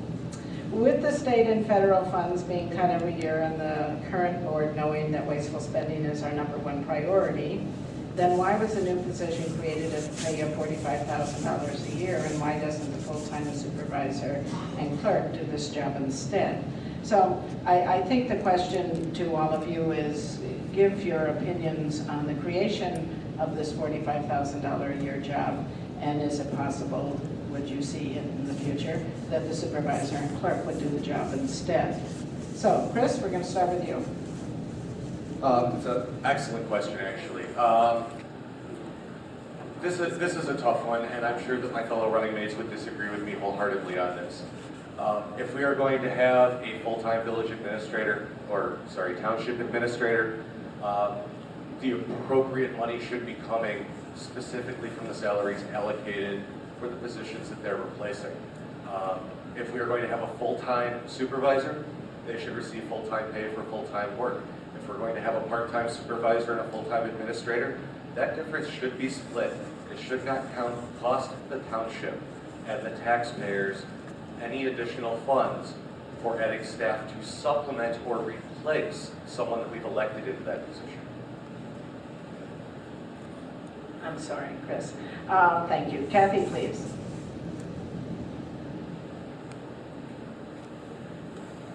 The supervisor should be a full-time job, and in the past, it has been a part-time obligation. This comes in light of information more that, I'm sorry, Chris, your slate talks about cutting salaries.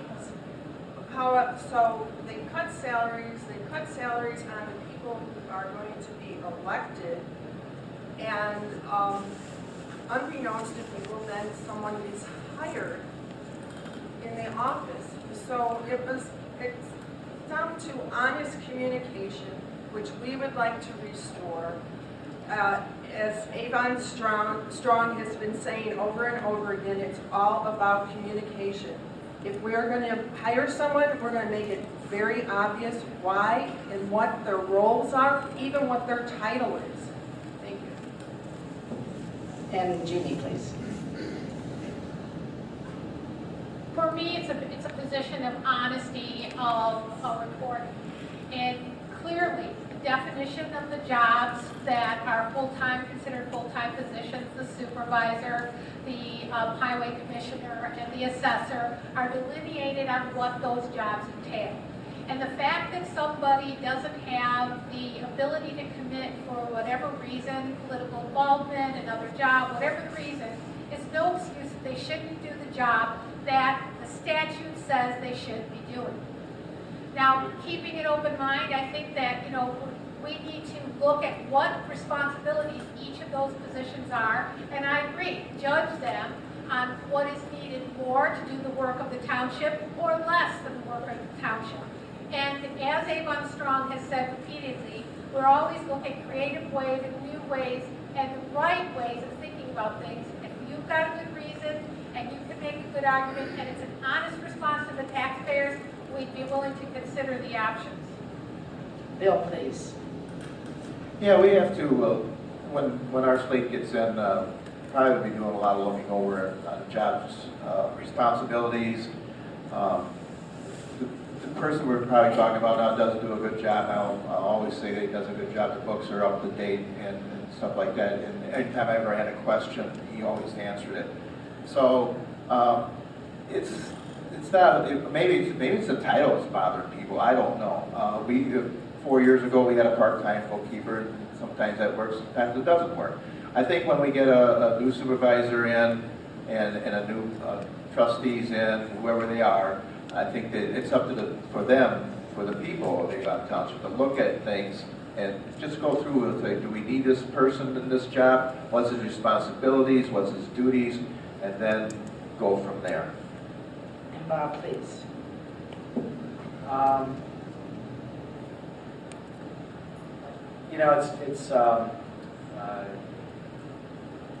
I guess I'm familiar with the situation. As far as the previous supervisor, it seemed to me that he had a full-time job in addition to being a part-time supervisor and was running his own campaign at the same time. And bragged about how much money he gave back. Maybe you shouldn't give him back the whole thing. I don't know.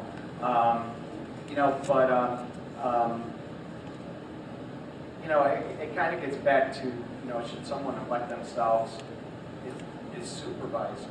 It just seems like this is a pattern that's repeating with the same people, and I think it's a big concern. Steve, please. I was unaware about this position until I was talking to Hal, and he told me he came up to the last forum, so I really didn't even know this existed. My thing is, why do we have it? From what I understand and what I've learned, the supervisor gets paid close to $70,000 a year. I'm sorry, but that's a full-time pay. If you ask me, I wish I made $70,000 a year. If you're gonna get paid that amount of money, you need to be there 40 hours a week, period. And what do we got a clerk for? That's the clerk's job, to take care of that administrative work, correct? You look up clerk, I think that's what Webster's would kind of like say they do. So, I mean, but if we get elected, you know, we can look into it. Thank you. And Hal, please. There's a certain amount of work that needs to be done within the township. The supervisor and the clerk should probably have the majority of it. Whether this extra position is fully necessary, partially necessary, not necessary, I'm not fully, you know, without having looked at it in total, I can't comment entirely. However, it does seem that some of the responsibilities should fall back to the supervisor and the clerk, and then evaluate whether the need for the administrative person is still there. Okay, we have a few questions left, and just to change the pace here, I'm going to give you all of 30 seconds to answer each question. So, I want 30 seconds. All right, and these are not complicated questions, so I hope you've thought of them before this. So, anyway, give me one specific way you plan on improving communications, which I have heard you all complain about. So, all right, Jeannie, first you. One specific way you plan on improving communications in Avon Township. There are so many, but let's pick on the website. So Avon Strong, pick one. The website needs to be more user-friendly and be able to be accessed by not only just people that have to have a computer, but have it as a link on all the computers that are used in the district, for instance, in schools and in libraries, as well as making it easy for them to navigate through all the different systems and link social services to the Avon Township websites. Okay. And you're going to stop. That's the whole object of this. Yes, okay. That you don't have to get a stop. You just stop. Okay. After giving some profound answer, of course. All right. Hal, please. I think a glaring way to improve communication would be the beautiful sign that sits in front of the Township Center. Right now it just lists the website. We could list all sorts of things on there, from the bus, which everybody loves, to when the meetings are, and a host of other things that are going on within the township, whether it be in Grays Lake, Brown Lake, or any of the other communities. And Bob, please. You know, I think everybody likes a good party, and if you do something socially that could be used as a platform to invite people from all the different communities, and you know, have our own booth there where we can give out information to as many people as possible. It'll have more of an impact than, you know, a nicer sign. I mean, nicer sign's a great idea, but you know, we have social media. We can you know, network with a lot of different groups, and you know, have people actually get to know each other instead of just like. Thank you, Steve, please. 21st century, multimedia, okay? All kinds of ways to get out there, internet, Facebook, Twitter, newsletters, water bills. Like Bob said, every village has a festival every year. Why can't Avon Township have a booth there, get the word out? Bill, please. Guess we're running out of things here pretty soon. But yeah, I'd echo everybody here today. From the website down to the sign to just going out to the communities and just get the word out that Avon Township does exist and it is the best township in Lake County. Kathy, please. I will pick one thing that we already have is the newsletter. I would fill it with useful information. Information about other organizations, ways to reach to the website. I would also use it as a vehicle to reach out to citizens in the form of a survey. Have people fill out a survey and have them tell the township what their concerns and issues are. And thank you. And Chris, please. One item I would actually like to use the Village of Haynesville here as a model. Residents are offered the opportunity through their website to sign up for a service called CTY, which will provide both phone and email blasts, which eliminates a technology barrier of requiring a computer. I think that is one of the first services that we could implement to improve communication throughout the township.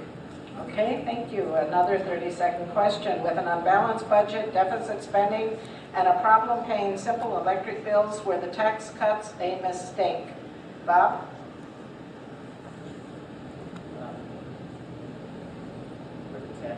Were the tax cuts, I'm assuming Avon Township has experienced some tax cuts. Did your levy go down or what? Okay. You know, I don't know. I mean, you know, it's I don't really have enough knowledge of the details. Okay, and that's a very honest answer, as long as you're not an incumbent.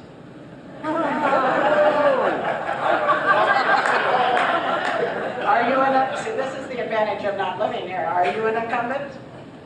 Oh, then it's an honest answer. Okay, Jeannie.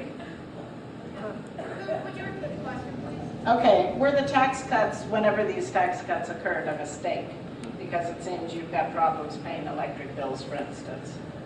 We need to question whether they were a mistake because we're deficit spending in some funds and we are transferring money all the time from one fund to another one. That says the budgeting process was wrong and that we may have made mistakes. Until we discern appropriate budgeting techniques and we look at what that is and we look at how we budget the money, we won't be able to tell if they are livable within our means or not within our means.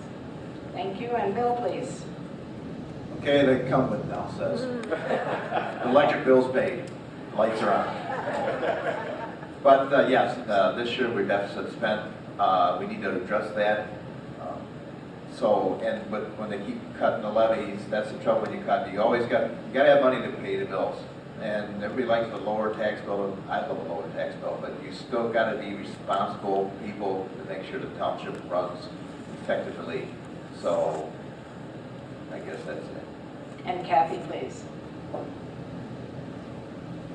It's unclear if tax cuts or the levy cut was a mistake because it's hard to figure out the budget. There are funds that had to be transferred over the last couple months and we're not done with the fiscal year. There's some deficit spending. The tentative budget was supposed to be presented at the last meeting. The supervisor was unable to produce it. It wasn't ready. It won't be ready till after the election. Thank you. Hal, please. I would have to say that the tax decrease, it's questionable. Whether that was needed or not. I think living within one's means is absolutely necessary. And without a great firm grasp of the details, I would have to say I would need to evaluate it a little further before I could fully comment, but it does bring it into question since we're deficit spending. Another honest answer. Chris, please.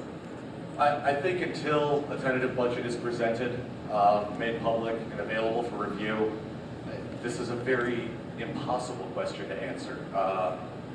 Without understanding what cuts may have been made in expenditures or planned for in expenditures in the budget or changes to the way revenues are coming in, how grants are allocated, even the accountants that would potentially be out here couldn't answer that question. Okay, and Steve, please. Yeah, not being an incumbent, I really don't know all the facts, but once you get in office, you find out what money you have, and if you don't have it, then you try to get other ways. We have a grant, maybe, to help cover where the cuts can. Okay. This is, I'd like a one-word answer to this. Would you expand, maintain, or curtail the community garden? I'm assuming you all know the community garden. Bill, please. Right? We're going to expand or... Expand, maintain it, or curtail it, get rid of it, I suppose. Oh, no, One word answer. Okay. Keep expand. it, get rid of it, I get or it, expand. We'll or expand maintain it. it. Let's expand it. I think it's a good program. It's Bill, that's good. That's good. Stop right there. Okay, Bob. Expand. Great, thanks, Bob. Steve? Expand. Chris? Expand. Kathy? Maintain. Hal? Maintain. And Jeannie? Expand. Okay, see how succinct.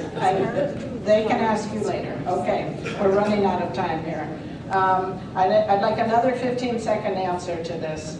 How will your past and current job experience help you with the position you're running for? Well, I'm a project manager, and I manage many things, and it deals with hundreds of thousands of dollars. And that experience alone, I think, can help me along with managing the Post, a not-for-profit organization. I have experience handling that, too. So. Bill? Yeah, management is my game. I guess I manage quite a few businesses. So besides and being on the township board for all these years, that's my asset to the township. And how? I spend about 2/3 of my time in Avon Township. I'm a salesman. I'm on the street every day.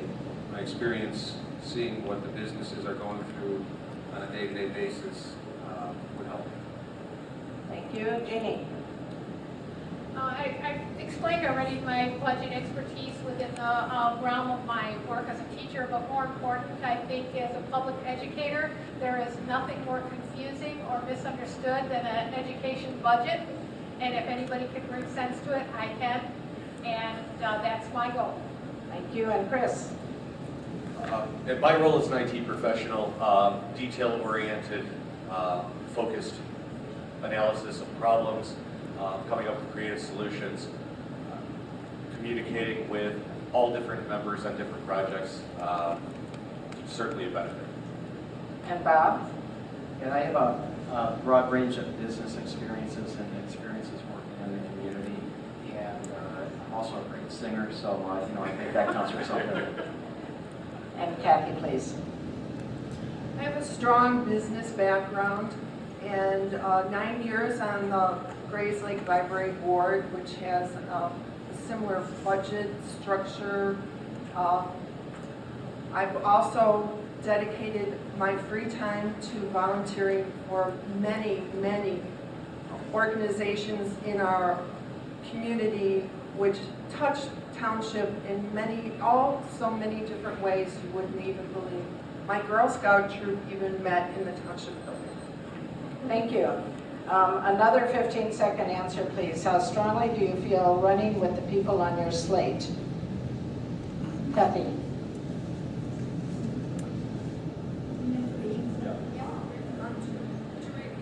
Yes, how strongly do you feel running with the people on your slate? As I understand it, there are 3 contingents of candidates, and you represent... I think the message is very strong and clear. The members of Avon Strong Slate are totally dedicated to each other and to getting the township's work done.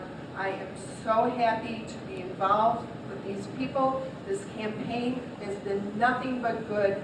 I thank you, each and every one of you. Steve. Jeannie, Bill, Ed, George. Steve. Kathy. Basically, the 3 of us, we're new, fresh blood.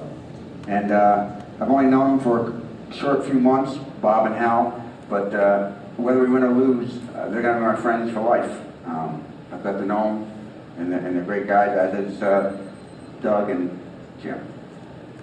And Chris, please. I will keep this very short and sweet. Over the past couple weeks, I've had an opportunity to reflect on this. I do not have significant confidence in my running mates. Obviously, none of the rest of them were able to attend tonight. I honestly have more confidence in Bill, Jeannie, Kathy, and the rest of the candidates up here. Thank you. Hal? Like Steve said, we just met a few months ago, most of us. But more ethical people I don't really think I've ever met. And I am very confident that when elected, the Avon Independents will do a fabulous job. Jeannie, please. Not only personally, my committed to this lake. I think we've spent long and hard hours putting together a diverse team that was representative of this community, representative of political views within this community, and the ability to think creatively and outside of the box. And that we have built through running our own campaign, constantly meeting and talking about the issues together. Thank you. Bill, please. I'm going to echo that. I've, with a bunch of best people I ever knew. Avon Strong people are the most dedicated people I've ever ran with. I guess I shouldn't say that. I've run with some dedicated people. But this group is definitely dedicated and full Avon Strong. And Bob, please. You know what, we're, our team, Avon Independence, works really well together when we're not trying to kill each other. But no, we do. I mean, we talk a lot about the issues, and I have full confidence in them, and I wish all of us the best. Okay, that is the end of our questions for this evening. Candidates, you've risen to the occasion wonderfully. I thank you so much. We're going to end here with, well, actually, move closer to the end here by having some closing statements from each of our candidates, and we'll simply go in the reverse order with which we had the opening statements. So Hal, that puts you on the hot seat. Again, I want to thank the League of Women Voters and the Round Lake Library for hosting this event, and I'm glad to be able to talk to the voters of Avon Township. I would like to help Avon Township. It is my little corner of the world. It has provided my family and myself a great place to live and grow as a family. And I look to help both the people who need the help the most, the less advantaged, and the young to help them get involved. Thank you. Thank you, Mr. Sloan. Mr. Steve Hall, your closing statement, please, Steve. I think, as Hal said, again, thank you, League of Women Voters and Round Lake Area Library for hosting this. Like I said, this is my first time trying to run for public office, and I'm learning a lot. Some of it good, some of it bad. But I served this country for 23 years, and I want to serve the community that I live in. I want to see it improve. I want to see it get better, and it can. Like we've all said numerous times tonight, we've got to communicate, we've got to get the word out. And I think we can do that. I think Avon Independence, we can do that. Thank you for your time, and please vote for me on April 9th. Thank you so much, Steve. Mr. Bob Flannery, a closing statement, please, Bob. Thank you, and likewise, I'd like to thank the League of Women Voters and the library staff, and also the audience, and also all the candidates that have shown up here. I mean, we're all great candidates. I mean, I hope you vote for me, but everybody up here is really a class act. I think the most important thing is we have a lot of problems in the community. One, I think a lot of people don't get involved in politics, and I think a lot of it has to do with the negative nature of politics that you see so often. And we all really need to do our best to really reach out to people and bring them into the process, because if we don't get people involved, it doesn't matter how successful we are. If we don't get people involved, we're really going to be in trouble. Thank you, Bob. Mr. William McNeil, please. Bill? I guess we echo, everybody's probably going to say the same thing with the League of Voters and the Round Lake Chamber. Especially you people out in the audience. I've been around township government a long time, and it's always nice because when we have our meetings, we don't see many people. And when I come to a meeting and see people, your people want to get involved, and that's great. More people need to get involved in township government.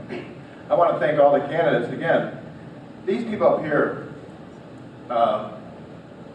represent, they want to vote, they want to represent the people. So, everyone up here is a good candidate. And of course, my slate is a little better, but Bob already said his slate was a little better. So, and Chris's turn is up pretty soon. But they all got the heart of the township. Every one of us got a heart of the township. So, thank you for coming. Thank you, Bill. Ms. Jeannie Kirby, a closing statement, please, Jeannie. I think one of the things that I'd like to notice is we were really early registered as a slate for the township offices, and that we faced a lot of diversity and a lot of hardship, and even faced great change. And even with that change, we came out stronger at the end and have a greater ability to understand the diversity that is around us and to be able to bridge any gap that comes up in our way. And I think that's an important thing that Avon Township brings to the people, is a continual effort, even in the face of negativity and adversity. We will always work for the citizens and do our very best. Thank you, Jeannie. Ms. Kathy DeGrow, please. I'm so excited to look forward to the future of Avon Township. With or without me as a trustee, as I echo Patty's message, this has been a great experience, and we plan on having it continue on. The Avon Strong team and I will build a township that is smart and economical. We'll connect with citizens and reach out to them to find out what their concerns are. We will tune up that budget so it balances. And we will develop a strategic plan that includes clear communication and community partnerships. Let's move forward towards a stronger township that helps people while keeping costs down. Thank you. You can count on Avon Strong. Thank you, Kathy. And last but certainly not least, Mr. Chris Larson, your closing statement, please, Chris. Thank you to everybody for attending and for not softballing the questions tonight.